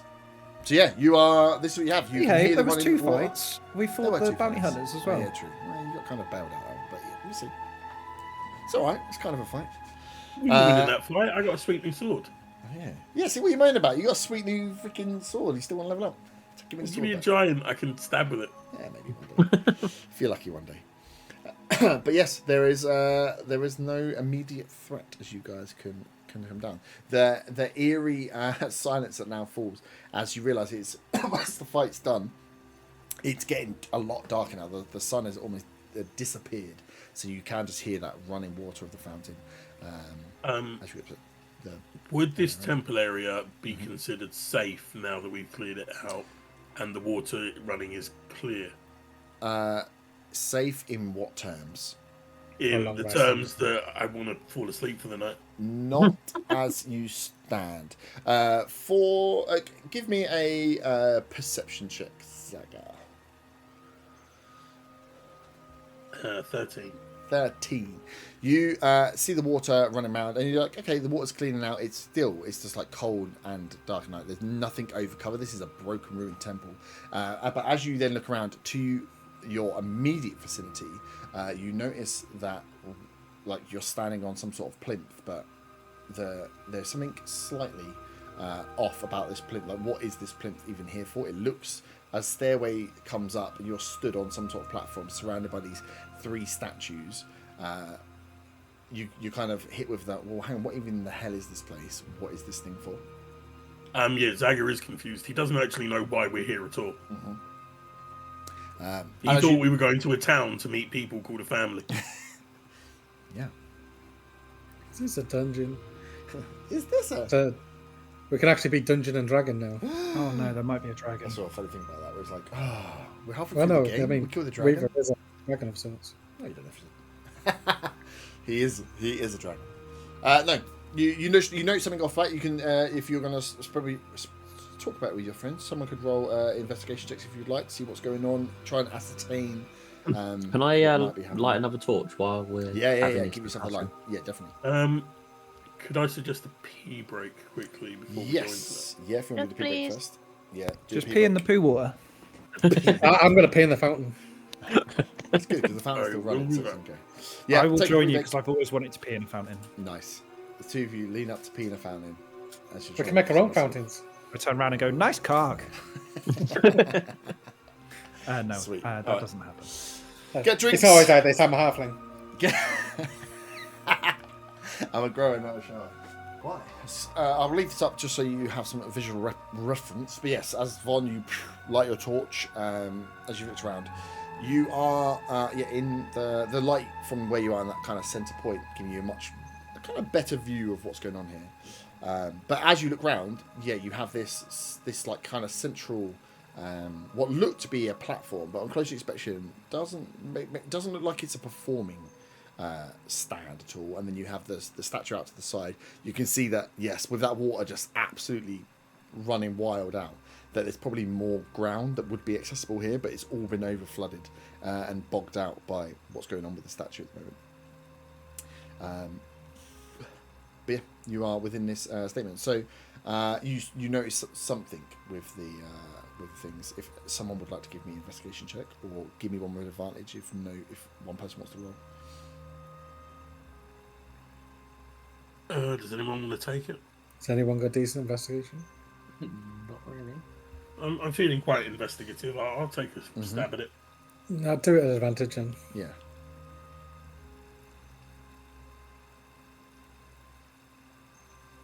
Uh, 19. 19, nice.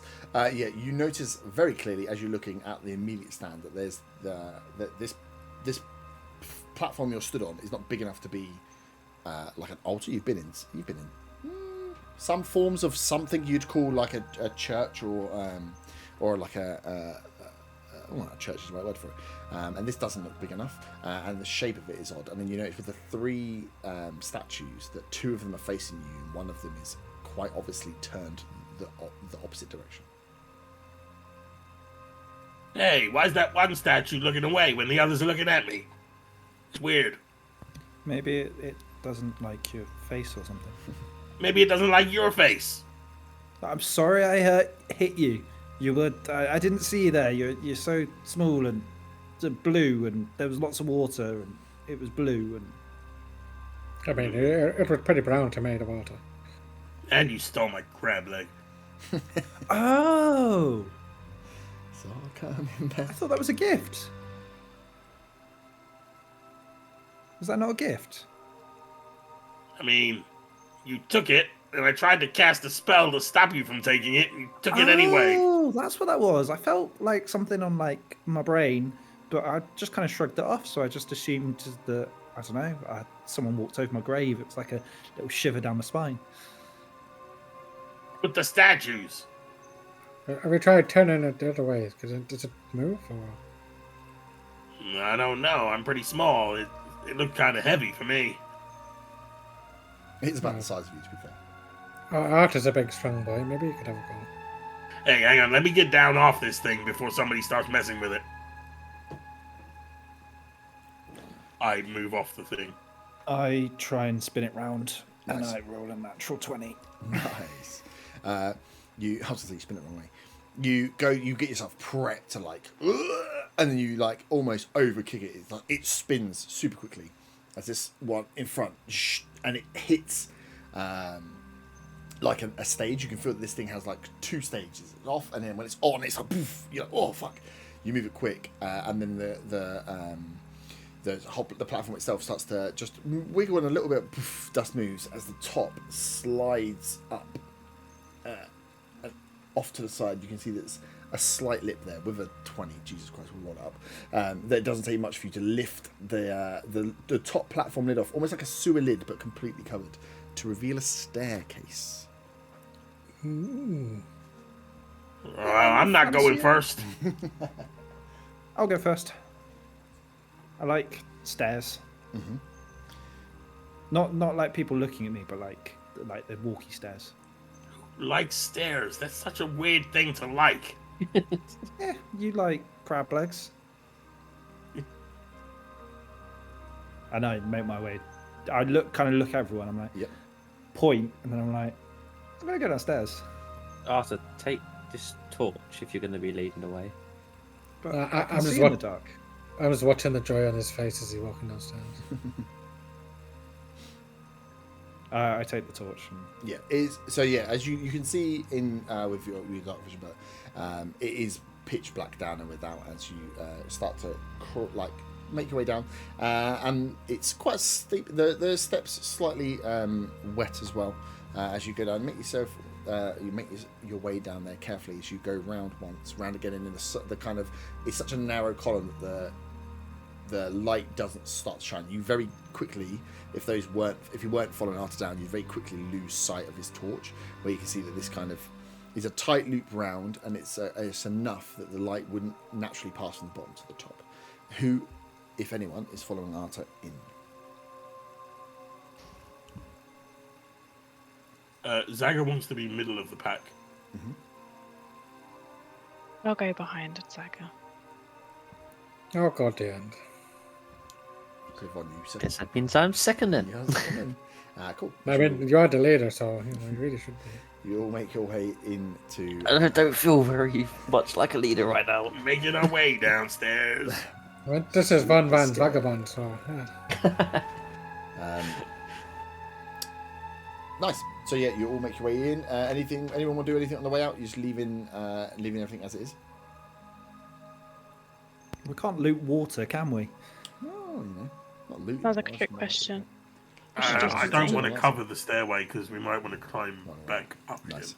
Cool. So you leave the stairway open as you guys make your way down. Art at the front. Once you catch up, you're taking it slow, and actually at your kind of size with your armor on, this is it was like the feel of like basement or attic stairs. You know, when they're just a little bit too small.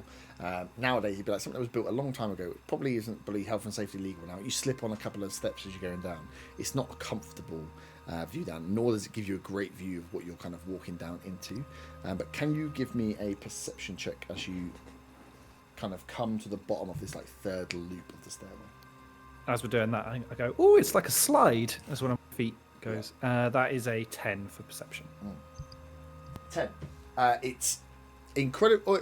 The with a 10, you see the exit from the stairway, and this seems to be like a column that goes down with one like exit way from. You can't see anything from inside, nor with a 10. And you're talking. Do you hear anything on the way down? But you notice it gets a lot drier. That once you're at the bottom stairs, that the kind of moisture from above is not permeated down. That at this base level, it's kind of bone dry.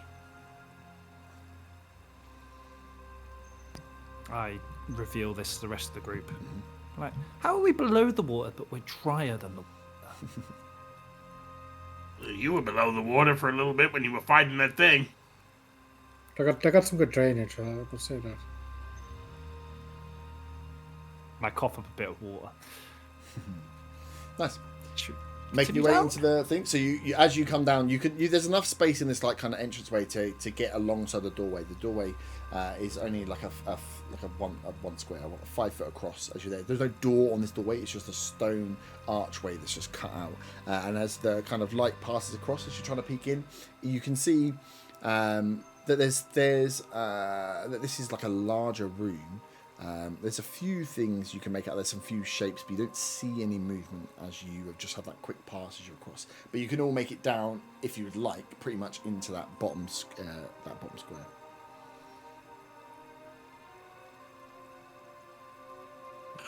Sure. Zaga wants to keep an eye out on the floor for any traps. Yeah, nice. Roll an investigation check.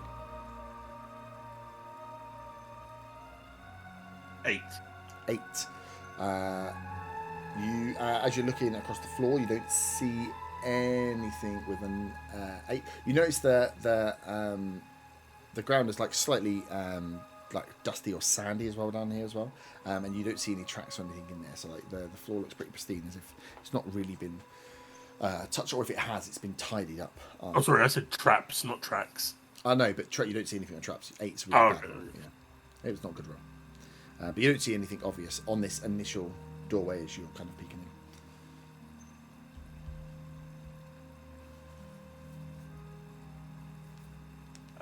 Since no one wants to go first, Zaga stands behind Arthur and gives him a shove. Yeah, nice. Arthur slips and falls. And takes 15 points of damage. Oh no, I'm down. I'm down. Anyone going in? Yeah, I'll go in. Sorry? I'm leading Nice. the way. As you step in, you see this room kind of opens up. Roll a perception check. Oh, another one. Yeah. Exciting. That's a 18. 18. This looks. It almost from what was outside to inside. The what you find in front of you kind of jars a little bit. It's very homely. What you've got down here, like you can see, there's a few like cots made up to the near side on the left.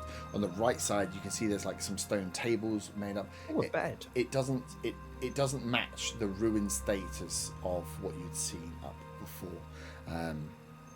As you're looking around, it's just the mismatch is very apparent to what is down here versus what was upstairs. Hey, maybe I can get some sleep here.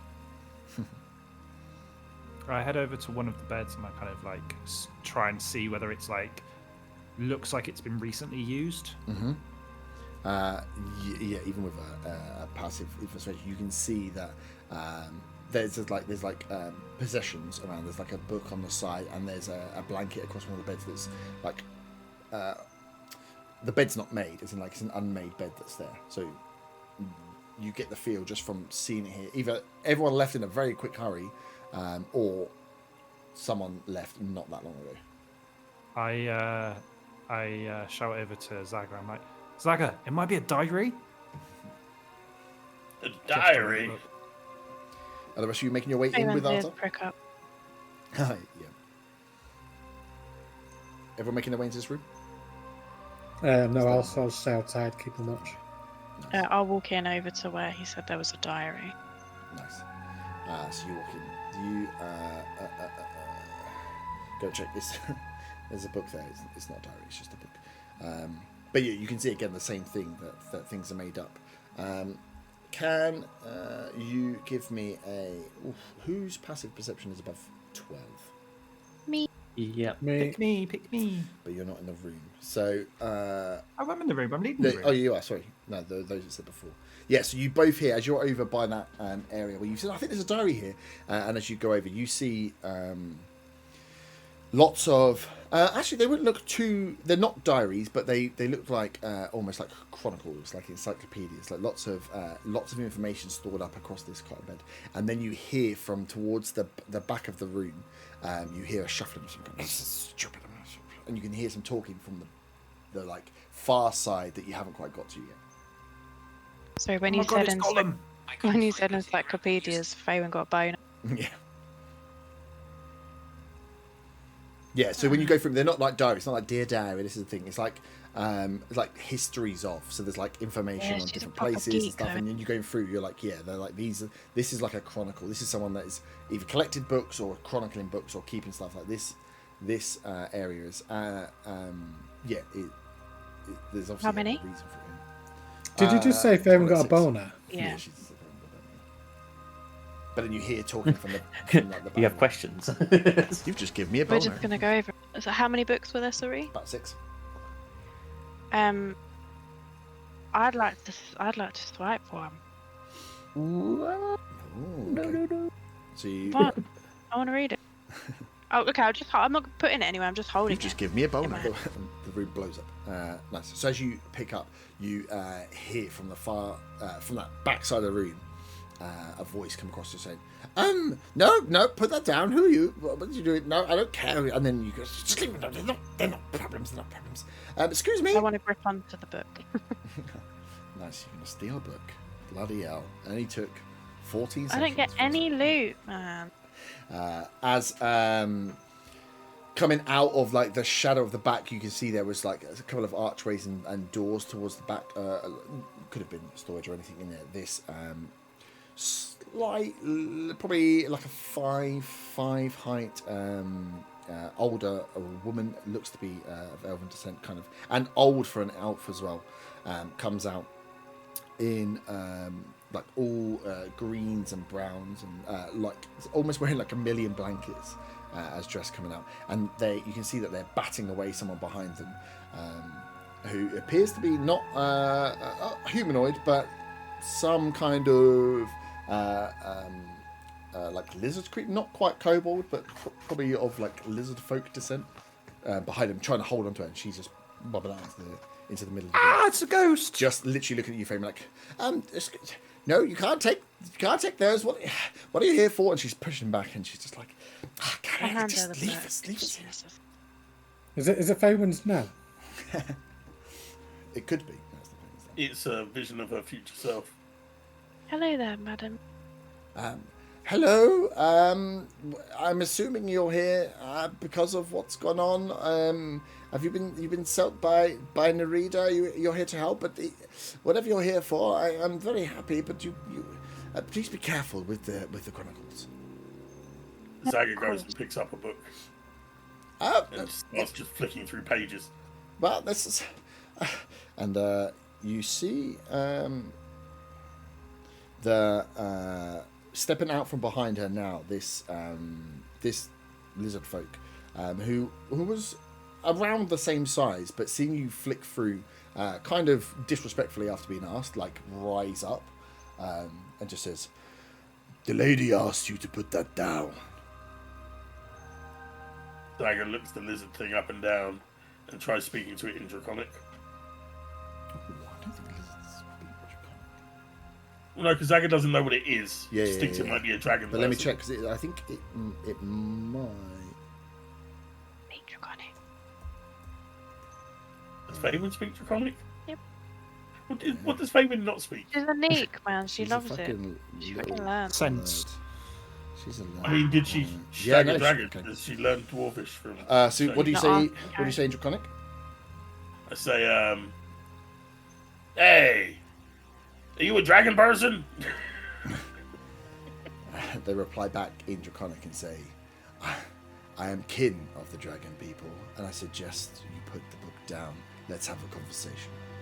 I put the book down because he speaks Draconic. And then I say, hey, I haven't seen anybody that speaks Draconic in fucking ages. How you doing, man? Where you from? Who are your family? Do I know them? Have you ever been to Draka? All in Draconic, really quickly. But you see the lizard look towards the older elf and then speak in Elvish, which you were here to say, "You're correct. I don't think these guys will be any problem." And then I say, hey, you know an elf too? I know elves. Look at these two. I think they're like cousins that sleep with each other or something. Look at them. They look very similar. Zaga. That's how you Fuck. introduce. No, I say in Draconic. Bonbon doesn't know what All I'm right. saying. I glare at Zaga and I put my hand across his face and slightly push him away. And you, And as then turn my attention to the lady. yeah, the lady, and as this lizard is kind of lizard folk is speaking to the elven lady, she kind of again puts her hand up just to be like, just to kind of, she doesn't even answer, but just to say, look, let's just leave, almost leave the speech where it was. And she says, so you weren't sent by Nerida to help? I assume if you're down here now that whatever is plaguing up above is gone. You mean the water thing? Yeah, we killed that. As that's happening, I'm just like got my clothes. And I'm just like trying to like what's when you like wring out water. I'm basically doing that with my cape. Nice. Okay. No, nice. I'm doing that with my clothes With and my your clothes. cape I've got flowing behind me to try and get it dry. like an air dry situation. I like it. It's got prestidigitation. I say, what's a Narita? Narita was she left to get help for dealing with the thing above that you have dealt with. We've been seeing lots of strange happenings here at the Haven, but I assumed that you were here to help. She locked us down here and told us not to come out until she was back with help. But your help is here, so come in. Would anybody like some tea? We don't have a lot down here. We've been running slightly out of rations, but we can. It's always good to see new faces at the Haven. And she starts like going over to that other area on the right hand side and kind of tinkering around with. She's cute. With like a little, essentially like a little tea set. Gets a little fire going underneath and starts boiling off some water. I like her. I don't want to mess this up. As she's there, she turns back. She's like, "So my name is Lariel Whisper, and this is Kylie." And the lizard's kind of just again stand up. Is still kind of getting a sense on all of you here, and kind of nods. The lizard folk dressed in similar garb. There's lots of like neutral and earthy tones. Little bits of gilding and stuff around it, but a cloak with some basic clothes underneath. Where Lariel has like just lots and lots of almost like 7 ponchos on is her dress. She's like, welcome to the River Haven. Thank you very much. Let's sit down and discuss. I'm sure you need to take a load off. It's been a crazy couple of weeks. I remove my shoes and start pouring out water from them. Nice. I ignore Archdamus. That's great. As you do it, you see Kylie just like moves her hand as she's looking at you make a mess and casts prestidigitation, clearing up the water and the poop off your clothes. Wow. So it's a pleasure to meet you. My name's Faywin. I come here from Allhurst, and these are my friends. And then I introduce them all individually. Mm-hmm. We've had quite the adventure to get here, but it seems that you've had some struggles the last few days too. Yes, struggles. Well, I don't much like being locked down and being away from the sanctuary, the flowers, and it's not as nice underground. But yes, we have problems with. With I suppose whatever you've seen up top, but it's always good to see people here at the sanctuary before the rituals. So you weren't sent by Nerida then? You just stumbled upon the sanctuary? That's a turn of good luck. No, we actually got told to come here. Basically, there's been some strange going on in the border forest, and we were informed that a family based here may well know some details for us to be able to get hold of a certain type of mushroom from the myconids. Well, yes, you have found one of the settlements of the families. This is the River Haven. It is our sanctuary, our home, our area where we perform rituals to the gods that we've kept sacred for many years. Mainly the Riverkin and the Thornwinds. The Mosskin, not so much through this part, but we don't have that larger base here, but we can definitely help you find some direction, although it would be... and she looks at Kay, and Kay's like, we've had some problems, and we've lost... a lot of those that stay within the sanctuary have moved to try and find out more about these problems you speak of. There is some of the sanctuaries towards the forest that have seen much problem, and the Riverkin tribes themselves have had a lot of unusual mishaps with forest folk and creatures recently. So Yes, it is lucky you have found us this day. I'm so sorry to hear that. My best friend Meadow, she also ran into some problems in the forest, so I can only imagine what it was like for your people as well. I wipe a tear. A single tear. Larry was like, yes, it's been well, we haven't seen the likes of these problems in a long time. But yes, Have you ever? With this always something that's going on. We've had our encounters with those. I mean, the war was the fall of conquest. That was the big shift, but nothing that seems to have shook as many people as appears to be what's happening with the Borderlands. But I don't. I keep my home here at the Riverhaven. Keep myself busy with all the different rituals and the different ceremonies that we perform here for the people. Keep my job as the and she taps on her head like the old knowledge keeper for the clans. But we can. Oh, yes. Wonderful. But yes, it's been worrying. The swamp has been seeing some changes recently, which is alarming. But we always get through it. And she then pops down and starts pouring out like a tea, what smells and looks to be very much like a green tea. A little bit of mint in there. And that's for everyone that comes in. So those are I'm assuming those are outside the room have come in now, or are you still hanging around the doorways? No, I'll still be around the doorways. I'm still confused by the mud I left on the floor just being clean now. Yeah. And your clothes, just like, oh, okay, cool. But yeah, she's like, come, sit down, look, take a load off. It's very safe here. And she's like, did you happen to close the entrance on the way in, or have you left it open? I look back to whoever was at the back. How would we close it from the inside? Question mark. You just can shimmy across the plate, and it resets the mechanism. It's there is a way of releasing it from the inside as well. We're not trapped in here, but it just ensures that nothing creeps its way downstairs. You see, and Callie says she's like, I'll go. She'll go and close it. She kind of pushes past, well, not pushes past, but walks past you guys, gives you like a final stare each as she and hits like Corin being by the stairs. You hear once she gets to the stairs, it's like a 3 jump. She gets up the stairs pretty quick, and slides across the lid at the top. So you've come from Redvant. You've been on an adventure, and you found your way here to the Haven. And how is it again? We can help you.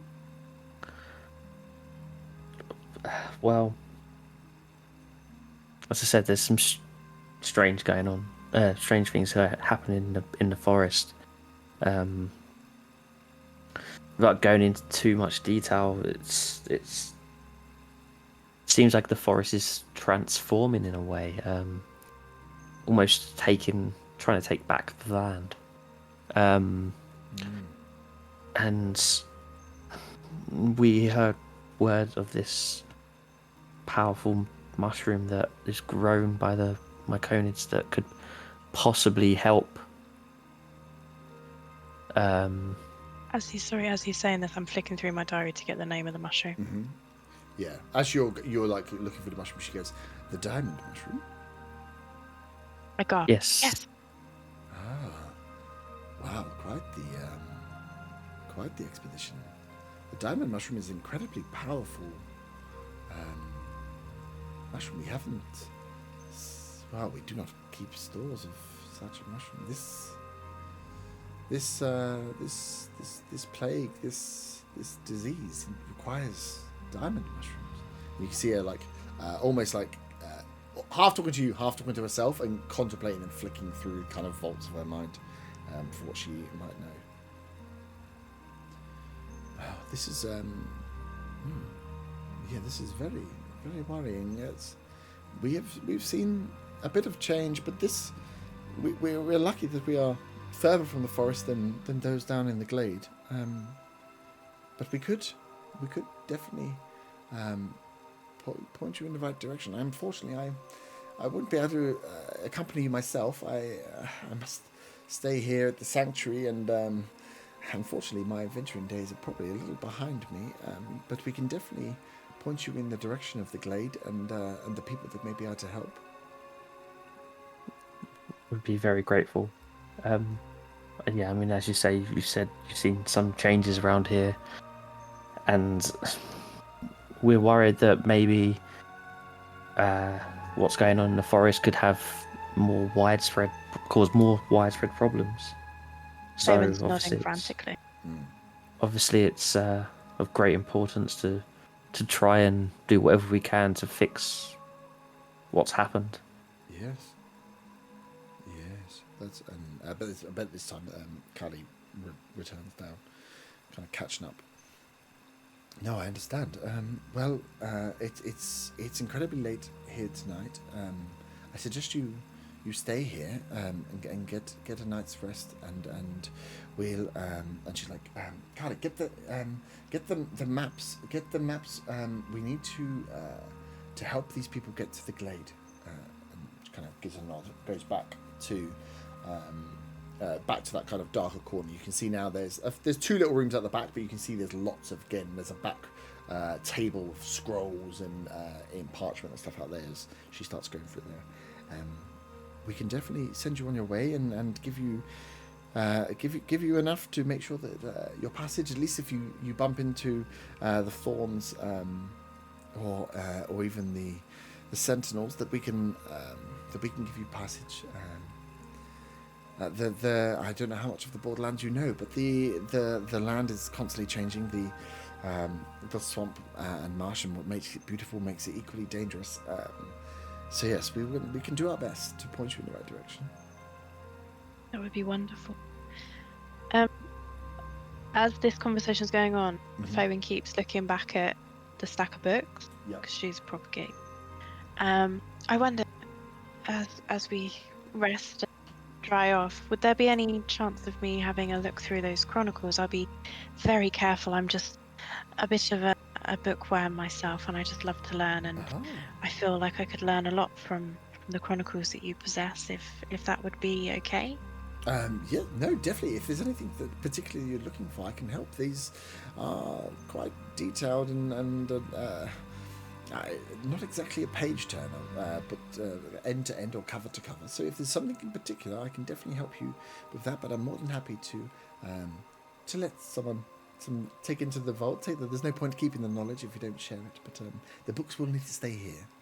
Of course. She's like, more tea, and she goes round to top anyone up that wants any more. Oh God, I love her. She's like a nan. Can I look at what the covers of the books are, please? Yep. So the books detail out the Fallen Quest and kind of the creation of the Border Forest after. There's one for each of the families, so like the history of the Thorns, the history of the Riverkin, and the history of the Moss.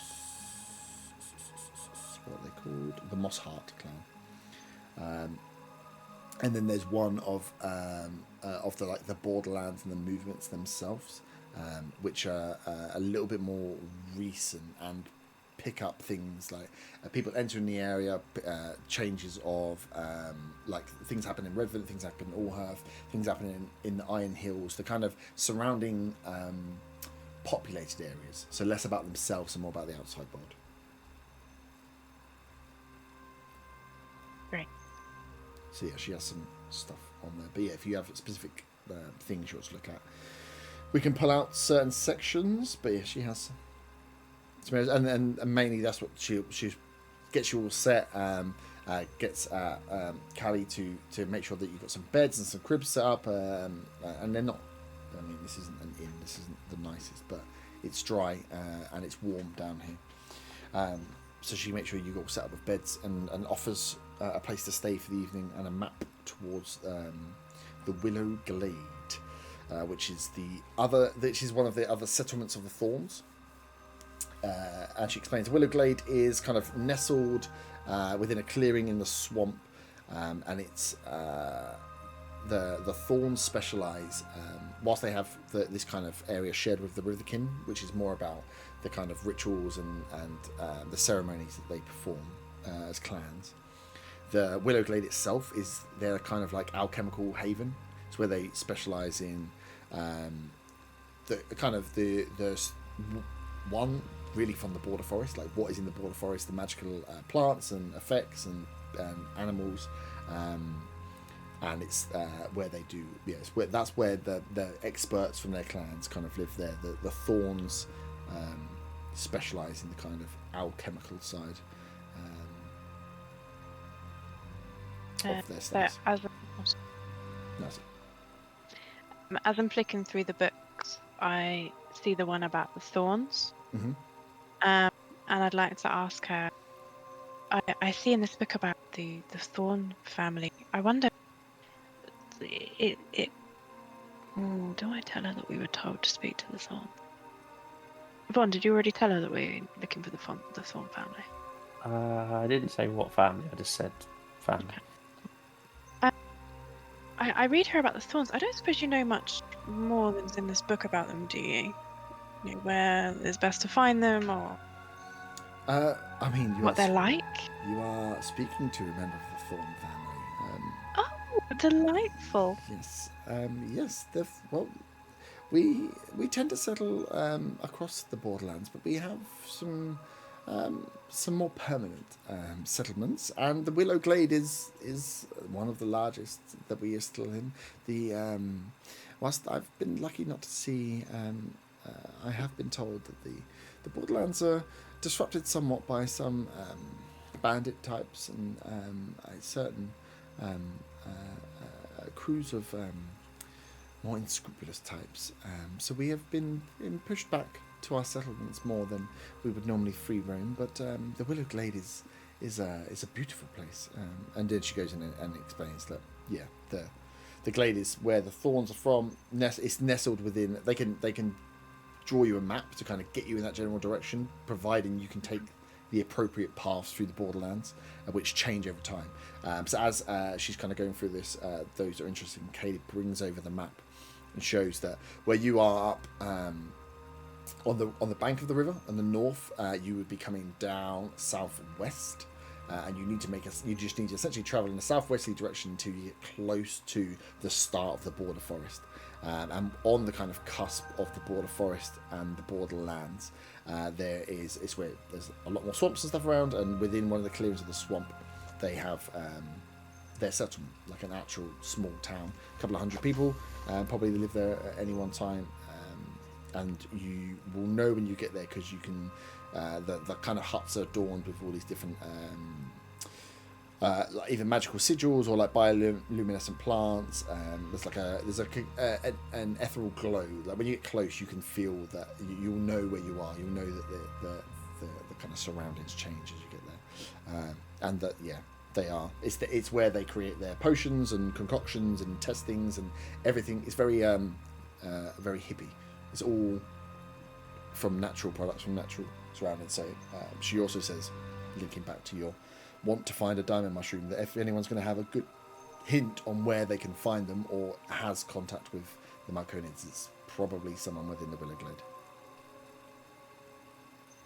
Wonderful. Thank you so much for that information. That's so helpful. And I scribble down notes in my diary naturally. Von, do you have another question for this wonderful lady? If not, I can ask my next question. I don't want to steal this wonderful woman's knowledge all for myself. No, I'll let you lead the way. Thank you. Slightly different topic to the wonderful Thorn family. I wonder, have you ever heard of the death bloom and what may cause a death bloom to arise? Oh, there have been many death blooms over the years. It's the term used for when nature fights back. Usually, at a point of great disturbance, the death blooms really only happened in the border forest after the border forest, of course, was created. And the magical means in which the border forest was created has had umpteen different caused different consequences over the years. So we've seen there's been a few notes of death blooms over the year, and usually it's about finding either the source of the disturbance that is causing the death bloom to fight back, or finding indeed the plant or the creature within the center of the death bloom itself. But nothing to the scale that you have described. And how would one go about even beginning to find that source of the issue, be it what's disturbing the forest or what is controlling that bloom?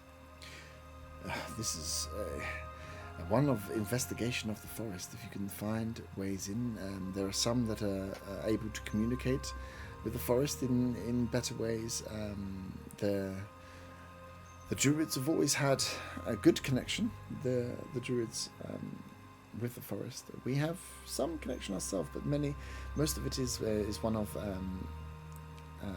mutual respect and alliance. We use the forest to stay alive, and we try and protect it where we can. But that's really where our skills end. The druids have always have been the closest to communication with the forest to find out what's going on. But other than that, it's essentially following the changes in the rock to its center. You're an absolute wealth of knowledge, aren't you, L'Oreal? I can't remember her name. L'Oreal? L'Oreal. L'Oreal. I can't do that. L'Oreal. I call her L'Oreal, but not in an insulting way. She's like, well, it's I'll call her L'Oreal in an insulting way. Because you're worth it. She's actually a devil. She kills you. She's like, no, it's that's my one job, is being of the historian for the clans, to make sure that we have,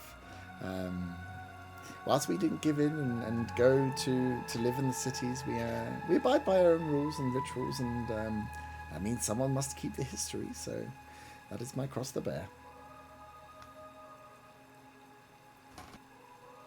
I wish that I could stay and learn from you. Forever and ever. As I look around at everyone else disapprovingly.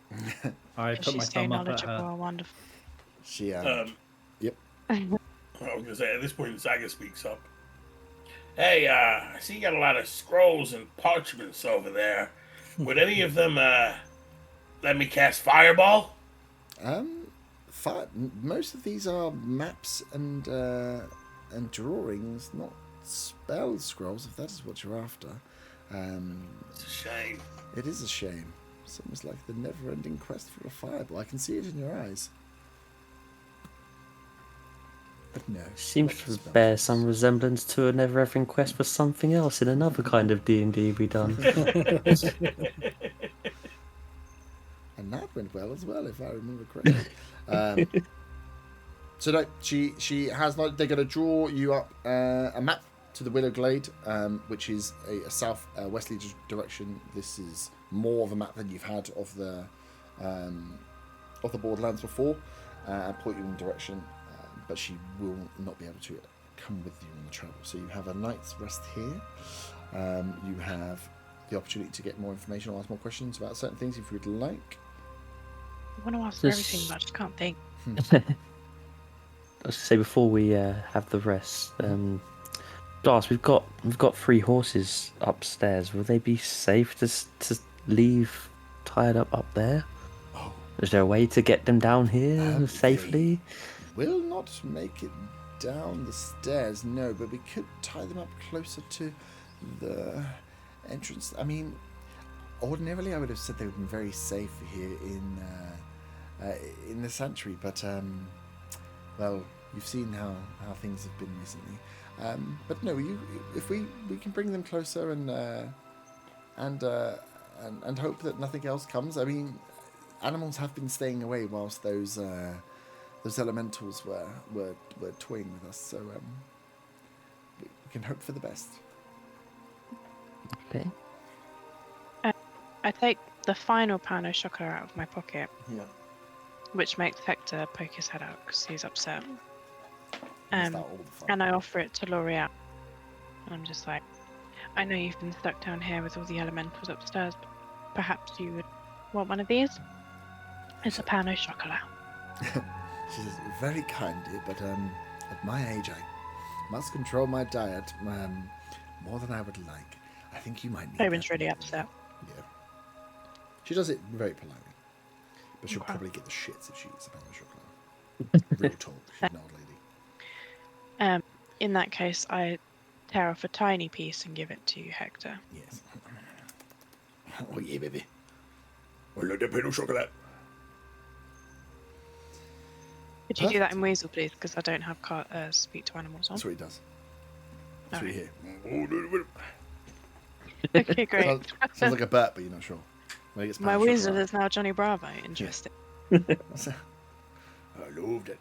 It's only when he gets pan au chocolat. It's like a rage state. Nice. So yeah, you have a place. You have a map leading to Willowglade, which you had no idea or chance of probably finding without. You can, and Kaylee can help pull the horses up to tie them off against the non-broken pillars that are towards where you are, to keep them as safe as possible. You just got to hope there's nothing hunting at night.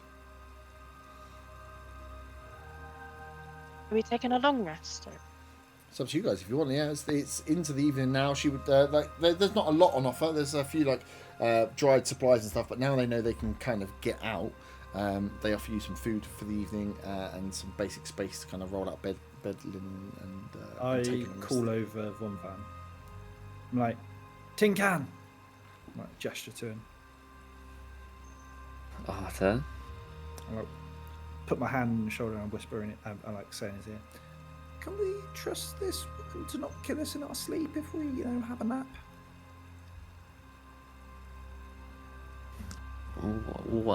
What are you thinking is going to happen?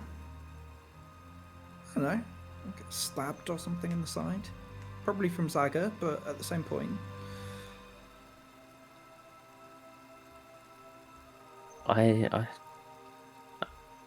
feel like we can trust her. Okay. If I die, then yeah.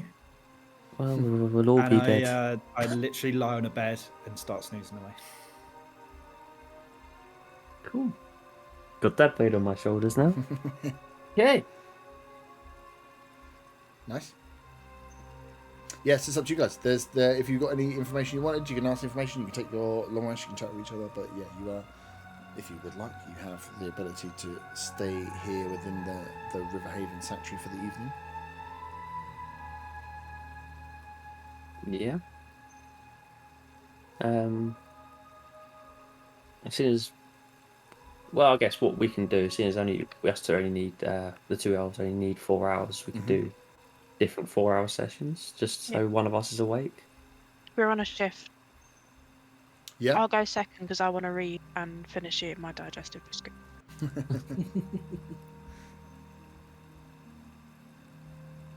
Cool. Nice. So yeah, if you're all settling down for the evening, then a little bit of food and some warm tea in your bellies, you can take your long rest.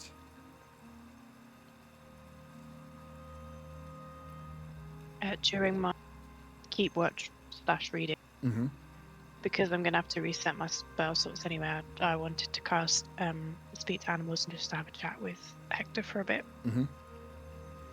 Teach them some commands. Yeah, just hanging out. Everyone else is asleep, so just chatting to Hector really. Doesn't have much to say. His conversation is very heavily geared towards food, and why that water smelled so bad. Yeah. It's pretty much big things on the mind of Hector. Maybe he could say it like in his voice. Maybe good, but maybe it's a Maybe give and not. take thing. Isn't it? Oh heck, that water wasn't it bad? It smelled like shit. Honestly, proper shit. A pan au chocolat tastes a little bit like shit. It was soaked in the water. I'm sorry. I know. I'm so hungry. Oh, I've got meat cuts in my bag as well. Oh, I'm not out of meat. Ruby, there we go. I really want him to have like a rage so I can get rid of it. But yeah, he doesn't. He's not. When he wants food, he sounds like the crack fox from Mighty Yeah, Ball. that's. I was trying to think what it was. I was like, there's something where he does like a funny voice, and then he goes, "Oh, I'm gonna kill you, boy." It's the crack fox. They're my galoshes.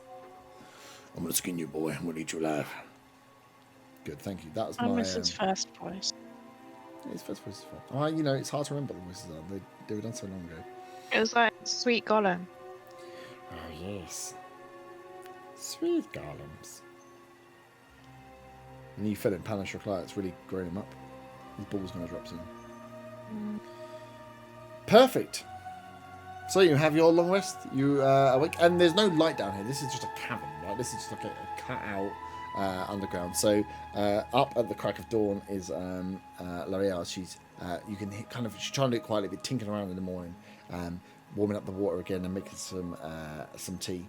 And then you hear the footsteps of of Kaylee, the lizard folk, coming down, which would wake those that weren't awake by the tinkering or already awake because they are elves. You would hear Kaylee coming down. So don't try to keep her footsteps quiet as she has opened up the gate and checked everything that is upstairs. Can somebody roll me a D20, just straight D20? 6. 6. Nice. Cool. So you're awake. As she sees certain people start to stir and come round, she comes up and Laura gives you a tea. She's like, I've been up for a few hours already. Here's some morning tea. Make sure you're ready to go out on your travels. You've got the map now. And she's just kind of like pottering around between everybody. With my 4 hours when I was Mm-hmm. awake, could I have read through the book on the Iron Hills? You don't have to give any like real detail. Yeah. You I'll take note that I've read through that. Yes. Yeah. So it so that book is like it's sparse in information, and there's just sections on essentially the neighbouring populated colonies. Okay. So it's just their knowledge of what's been going on in Iron Hills and the movements that have been happening and stuff like that. Okay.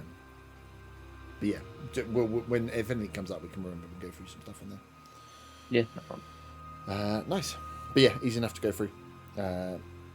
And as a elf as well, L'Oreal sleeps the same as you guys. She only sleeps for 4 hours, maybe even less, as an old elf as well. So she gets very little sleep before tinkering around. But yeah, you all awake in the morning. You get some breakfast served up again. It's just very basic bread, like biscuits and breads and stuff that is longer life. All very healthy. Tea biscuits. There's no sugar anywhere in this stuff. As they pull stuff together. And Fabian, as kind of you would have been up anyway, but people are starting to move around. Kaylee and L'Oreal come up to you, and Kaylee has a bag with what looks to be kind of like a just larger than a fist-sized object inside this kind of like small leatherwork bag. She's like, so as you are heading off to the glade, or hopefully heading off to the glade, we have something for you to use, hopefully to identify yourself if you were to run into any of the Riverkin folk. And this will just, if you come across Nerida or one of the River King, then they will recognise this as you haven't been here. They shouldn't think you've stolen it with the stories that we tell in the maps. I'm hoping, but at least this may help you at least confirm who you are if you were to run into them. And Kaylee kind of looks towards L'Oreal. She gives the nod. She hands over this pouch to you with this. It's very light, actually. As you take it, for the size of the item, it's incredibly light for what it is. She also goes on to just to warn you to watch out for the Thornwind Sentinels. So it's a member of her, and she explains, a member of her tribe who they are members of their tribe. They're like the military unit for them. So the Thorns patrol, because they look after the sanctuary as well. They do a bit more of the patrolling, and they've always had this kind of arm of more like intelligence gathering. Military is maybe the wrong word. They're armed, but they're also there to spy and to keep track and to track traders through. They step in if they need to. If you were to bump into the Thorman Sentinels, just be careful, but watch out, because there are this group of either like kind of shadow stalkers or upfront defenders that are either be spying on them or trying to stop them getting places if you couldn't explain who you were. And in the instance that we were to run into them, what would you suggest that we do? Just tell them where you've come from and where you're going, and just honestly, just treat them with the respect required, and it should be fine. They are only aggressive to those that are there to hurt or to take from the families. Hopefully, they track you. You will probably not see them, and they will see you probably before you see them. But just if you do bump into them, just be wary that they are around, and they will help. But yes, they can be a little difficult sometimes. I glance at Arthur and Zaga, and then back at Von. Like, I smile. Zaga wonders why he's being looked at. He was paying no attention whatsoever. Art just does a big beaming smile. Once again, also doesn't know what's being discussed. Yeah. Thank you. That's really, really useful. Nice. So yeah, she hands those things over, and it's like, so your horses are upstairs. They have seemingly survived the night, which is very lucky. So it's ready for you to go whenever you would like, or be free to stay. But I suggest you take the sun whilst it's rising, because it's going to be, if all goes well, quite a long ride. Can I look at what's in the bag, please? Yep. There is a conch shell.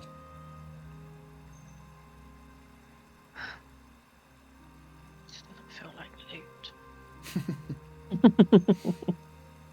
Can I ask her what is this shell? Oh yeah, you can. She explains it's Like a paperweight or something. It's a paperweight, yeah. No, she explains it's an artifact for one of the artifacts of the Riverkin tribe. Fucking odd. Okay, great. That's wonderful. Thank you.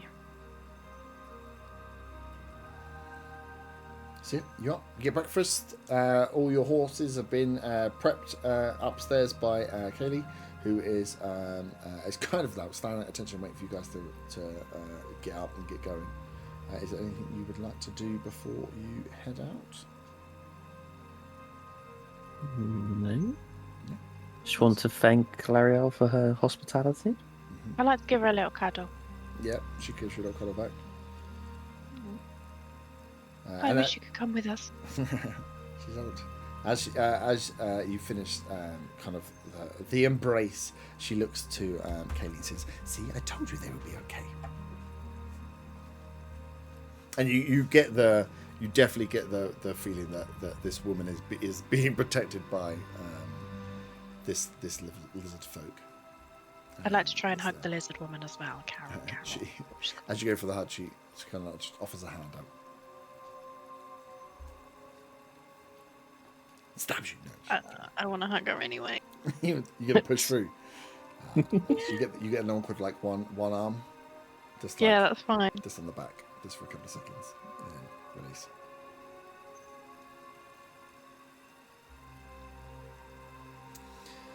Perfect.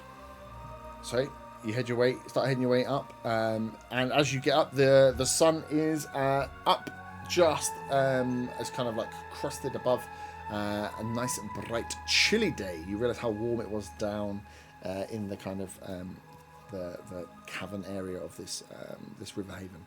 As you kind of get to that second loop up the stairs, you feel the cold air breathing.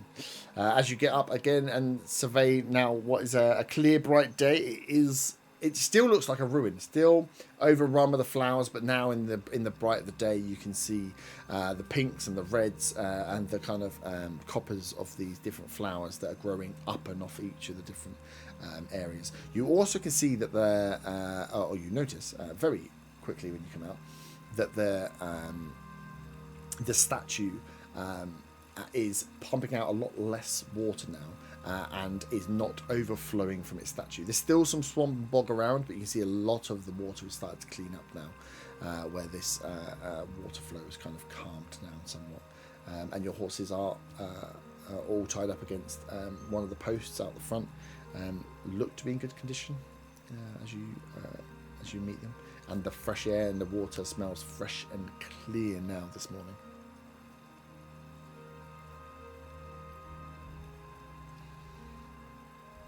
He was lovely. I go up to my horse and kind of give it a scratch. Nice. Fond of very susceptible to a nice little scratch in the morning. So, where are we going? Going to follow the map that wonderful lady gave us.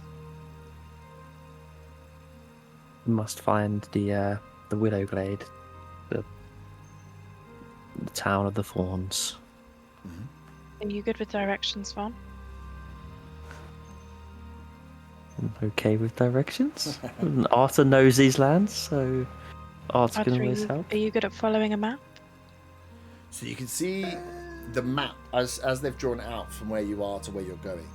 You can see that they've and Katie would have pointed out, she went through the map with you guys, that you see lots of forks and spreads in the road.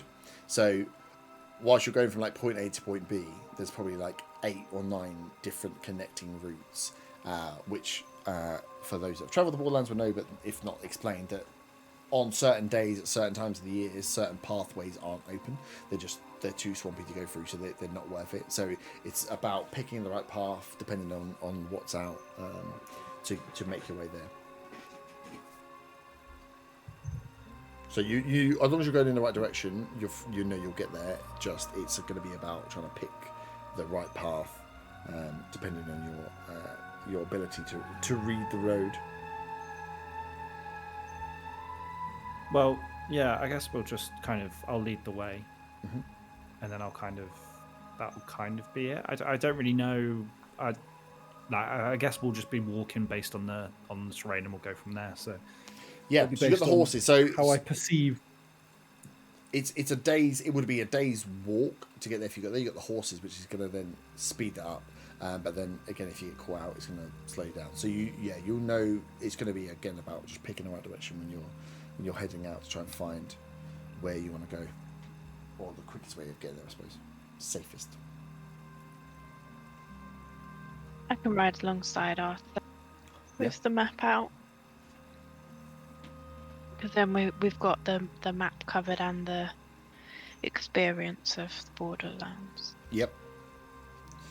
Perfect. So you'll saddle up and head on out. You can see L'Oreal comes out just to kind of wave you guys off and enjoy the fresh air that she probably hasn't had for a day or so. She's been locked up underground. Me and Hector both wave back. Hector's little hand comes out of the pocket. Oh yeah, you didn't show him off. He's shy. Oh, okay. That's why only his little hand came out. So I'm doing it in real life, just doing a little baby wave. Bye. Perfect. And you are on the road. So we have another travelling section ahead. You have your skills in which you can pick and check different things out. But you are on at least, if all goes well, a half day's horse ride from where you are up in by the river and kind of northwest of Redvant, and you're going to be making your way southwest down towards where the border forest and the borderlands meet. On that cusp of where you go into the forest is where a lot of these settlements are, and the Willow Glade is a clearing within the swamp and the forest that you are aiming for. So I would like some checks, please. from those using the skills We'll you are just get proficient Saga out of the way. So he's just gonna investigate and keep an eye on the paths they're taking for signs that one or the other may be too swampy, and just keep them on the right track.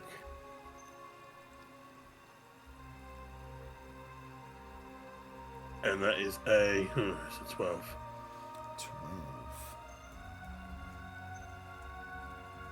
Nice. I'm looking at the map while also trying to kind of steer the horse. And, I'm not doing the best of job of that, and that's a 9. Perception, I would call it. I don't know if you want me to do investigation instead, in which case it would be significantly lower. No, perception's fine. Just means no one else can use a perception check. For this part, anyway. Yep. I'm going to use survival skills to try and gauge like what the actual tracks are, what looks like good tracks to follow, and what looks like it's been recently trodden. So.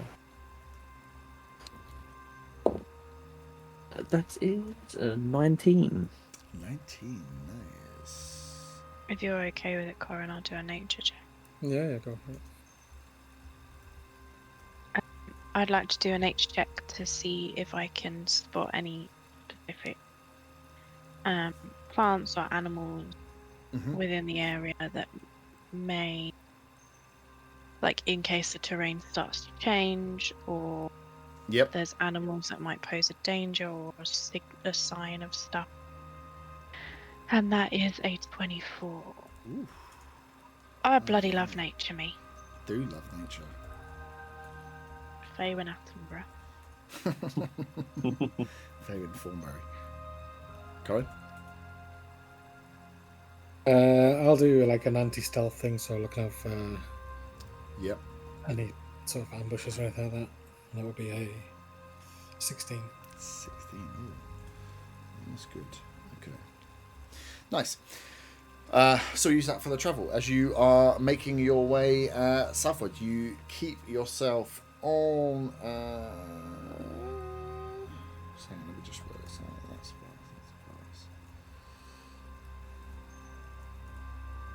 Nice. You keep yourself on the tracks, at least as you're going down, trying to read the map and then almost to the point sometimes where, if you know somewhere kind of well, but you're then following the map and you're like, why am I following the map? I'd be better just fucking using my own nose than following it.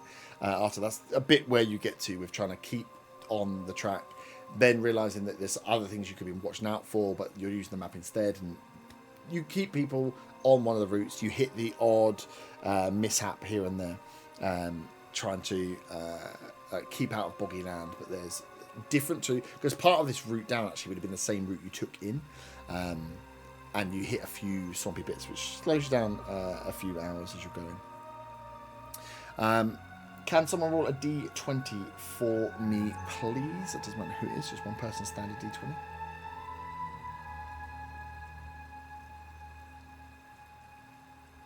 Who wants to? A 9. I got 20. So you got to call it. But you beat me to the punch, so it's You fine. did. Cool. So you carry along with your anti-stealth check. You keep yourself away from where ambushes and bits are, and you see a few people off in a distance. As I said, the swamp, I call it, the borderlands are much like the fens or the moors in like the north of England. So very beautiful pink and purples and tall heathers and thick grass, which is why sometimes you hit patches that look like they're fine, and all of a sudden they go from hard ground to solid ground. You probably see who rolled a 9?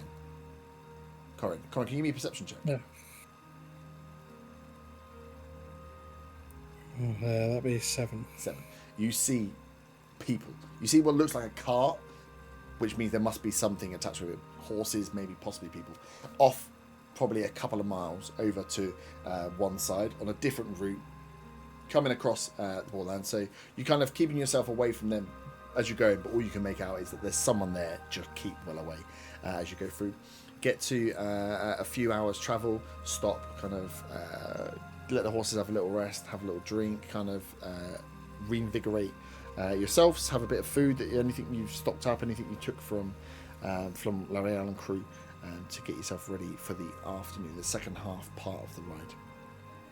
As you make your way off on the second half, you're passing now into just after you kind of took the rest, got rid of the midday bit of the midday heat, kind of jumped on the horses into the second half of it. It's January time, so the midday heat isn't overbearing and going to kill you, but it's still not nice to going through the sun. Very clear day. Bits of fog roll over the borderlands and the swamp parts consistently, actually, but just in different patches depending on what you come across.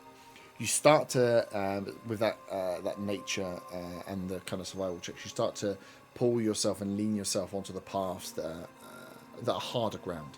There's certain parts and certain areas of the borderland where the ground seemingly dries up a lot more. The grass becomes a lot shorter. The flowers and the mossy areas kind of dry up a bit, and it's a bit more of a stable ride. Much nicer ride. You can pick up a bit more of a pace on this point.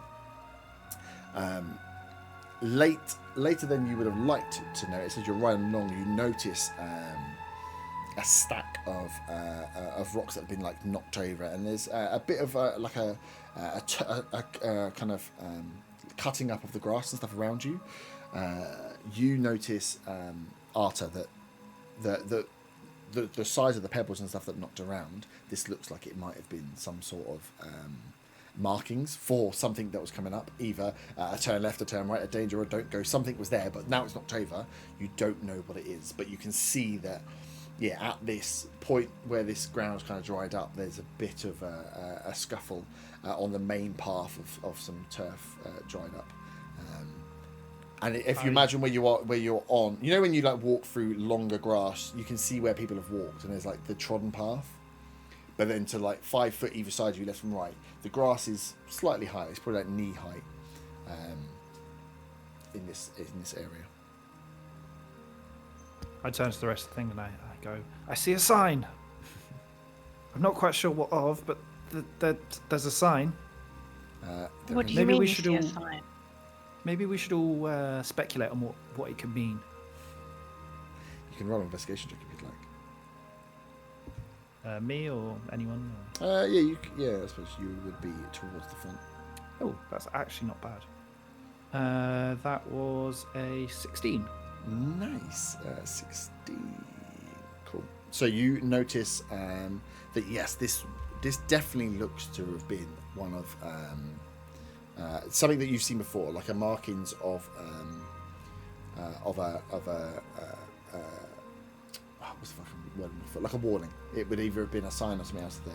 You also, with the 16, notice that there is little.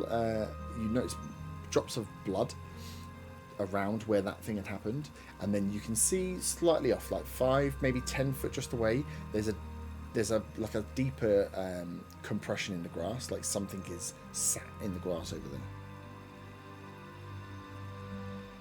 there.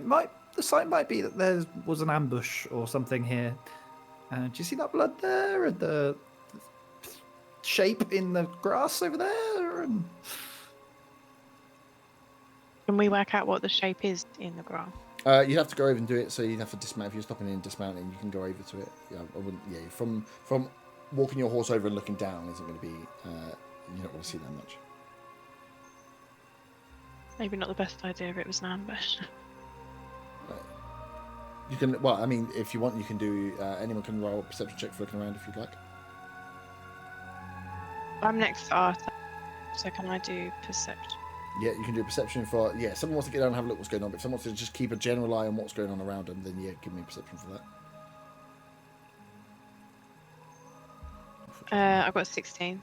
16, nice. So as you look around, I've got to turn the river off. As you look and try and catch a 16, you don't see anyone. Like I said, this is the area you've moved into is slightly flatter, slightly harder ground. The grass is, whilst it gets to knee height, you're not it'd be very difficult for someone to crouch down and hide in that length of grass.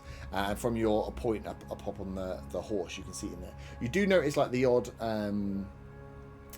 probably it almost looks like a hole. Maybe not holes been dug. Like definitely larger surfaces of the grass are muddy. There's like the odd points that you can see around where there's been some disturbance, where it looks like grass has been not just like turfed up a little bit, like almost dug up completely. So there's like patches. You can see the odd patch, only 2 or 3 in your vision that you can see where there's areas where like the grass has been removed. It's gonna be like killer moles or something, isn't it? I tell the group. That is so cool. I tell the group what I see. Do you tell us it might be killer moles? I admit the fact it might be killer moles. Someone can. Looks excited rather than scared. No. What's a mole? No, I didn't tell you the mole. Oh god, don't get me started on I've got a mole on my left butt cheek. Arthur, Says do you Arthur, want to clarify. Yeah. But we've already said that you're one and the same. My mole's on my right butt cheek. It's different, see. Do you want to do the investigation check for the thing that's on the floor, Arthur? My thing isn't there. That's a 14. 14, nice. My category list isn't working. Give me 1 second. So yeah, you go over to the compression and it's not a large. That something is dropped off to the side. You can see there is a shoe there. There's like a single, like a boot, ankle high boot, but this is small. So this is like halfling sized boot possibly, or gnome child maybe. It's a small boot for that's just one off. That's just left there. You also see. Oh my god! Hang on. Google Chrome's decided it wants to check who I am, even though I'm on my PC right here.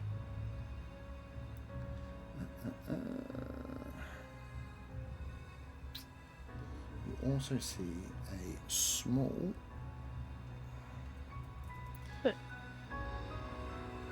It's a diary. Yeah, it's a diary. No, it's not. Sorry, I was open on the laptop because the other one's decided to play silly buggers with me. Ooh, a cliffhanger. I know.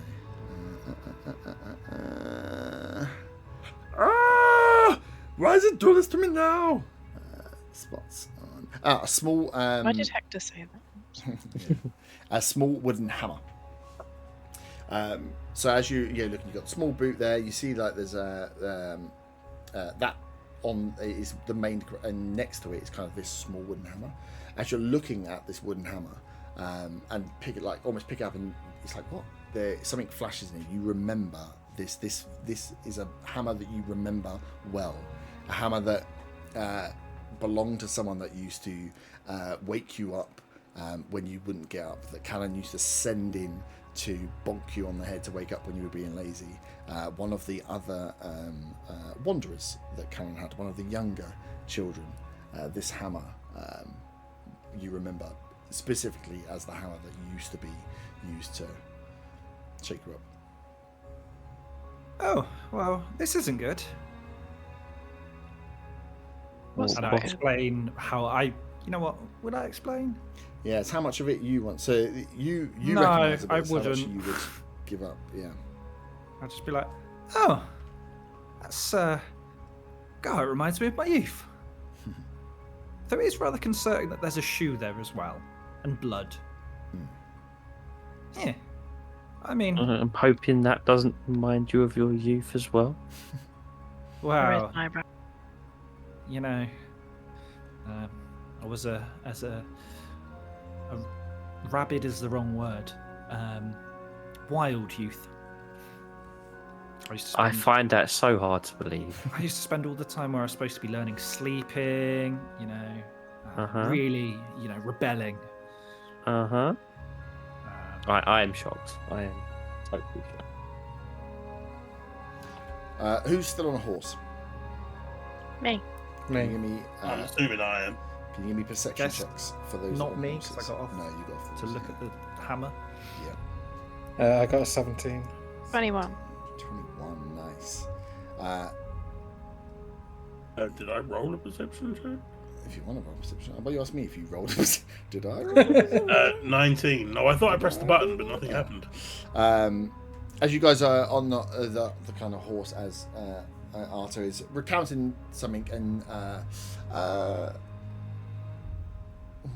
yeah, I suppose no one asked for it. So yeah, Arta being Arta, and he shows you this small wooden hammer, and yeah, there's this boot on the floor.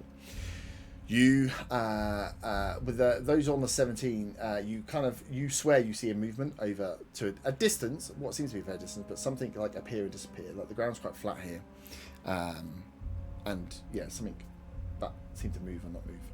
On the 2 had the 21. Me. You behind, as you're like kind of conversing with Arta, you kind of catch behind. What looks to be something rising that rises up almost at first you think is a bit like the moss and stuff in is kind of like purplish color, but then the shape is odd. The shape is kind of slightly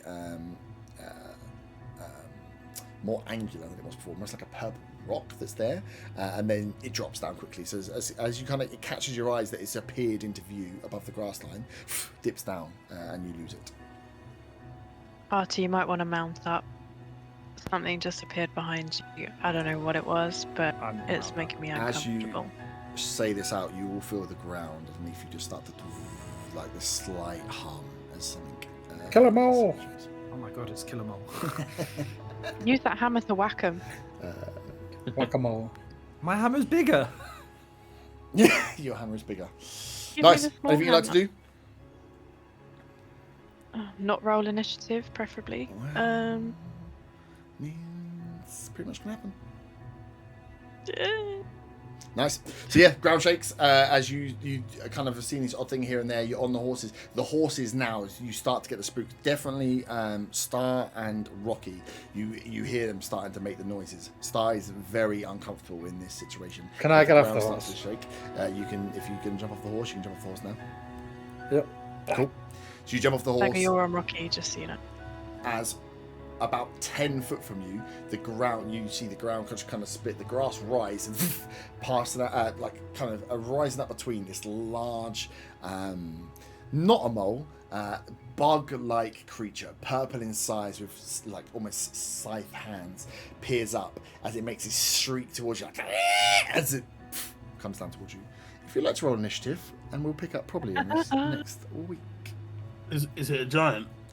I thought we were off next week. The week next week, as in next time. Yeah. No, sorry. I was just making sure. Yes, we are definitely off. Yes, as this large beast rises out of the ground towards you and shrieks in your direction. It's up in front. I got 17. Nice. 13. 19. Go in. 19 was. Corin was 17. 17. Sorry, 19 for Vaughn. Anyone below 17? 16, 15, 14. 14 Zaga. Oh, this is a good one. And Arthur got 12. Nice. No, not nice. Fabian? 13. 13. Oh, nice in the middle there. Yeah, so this, this large beetle, stick insect type thing, but much wider, rises up as its hands come up, shrieks towards you as the ground around you splits, and we'll come back to find out what happens with horses and everything else. Yes, next time. Just finish a little bit early so we don't get into combat too soon. Nice! Perfect!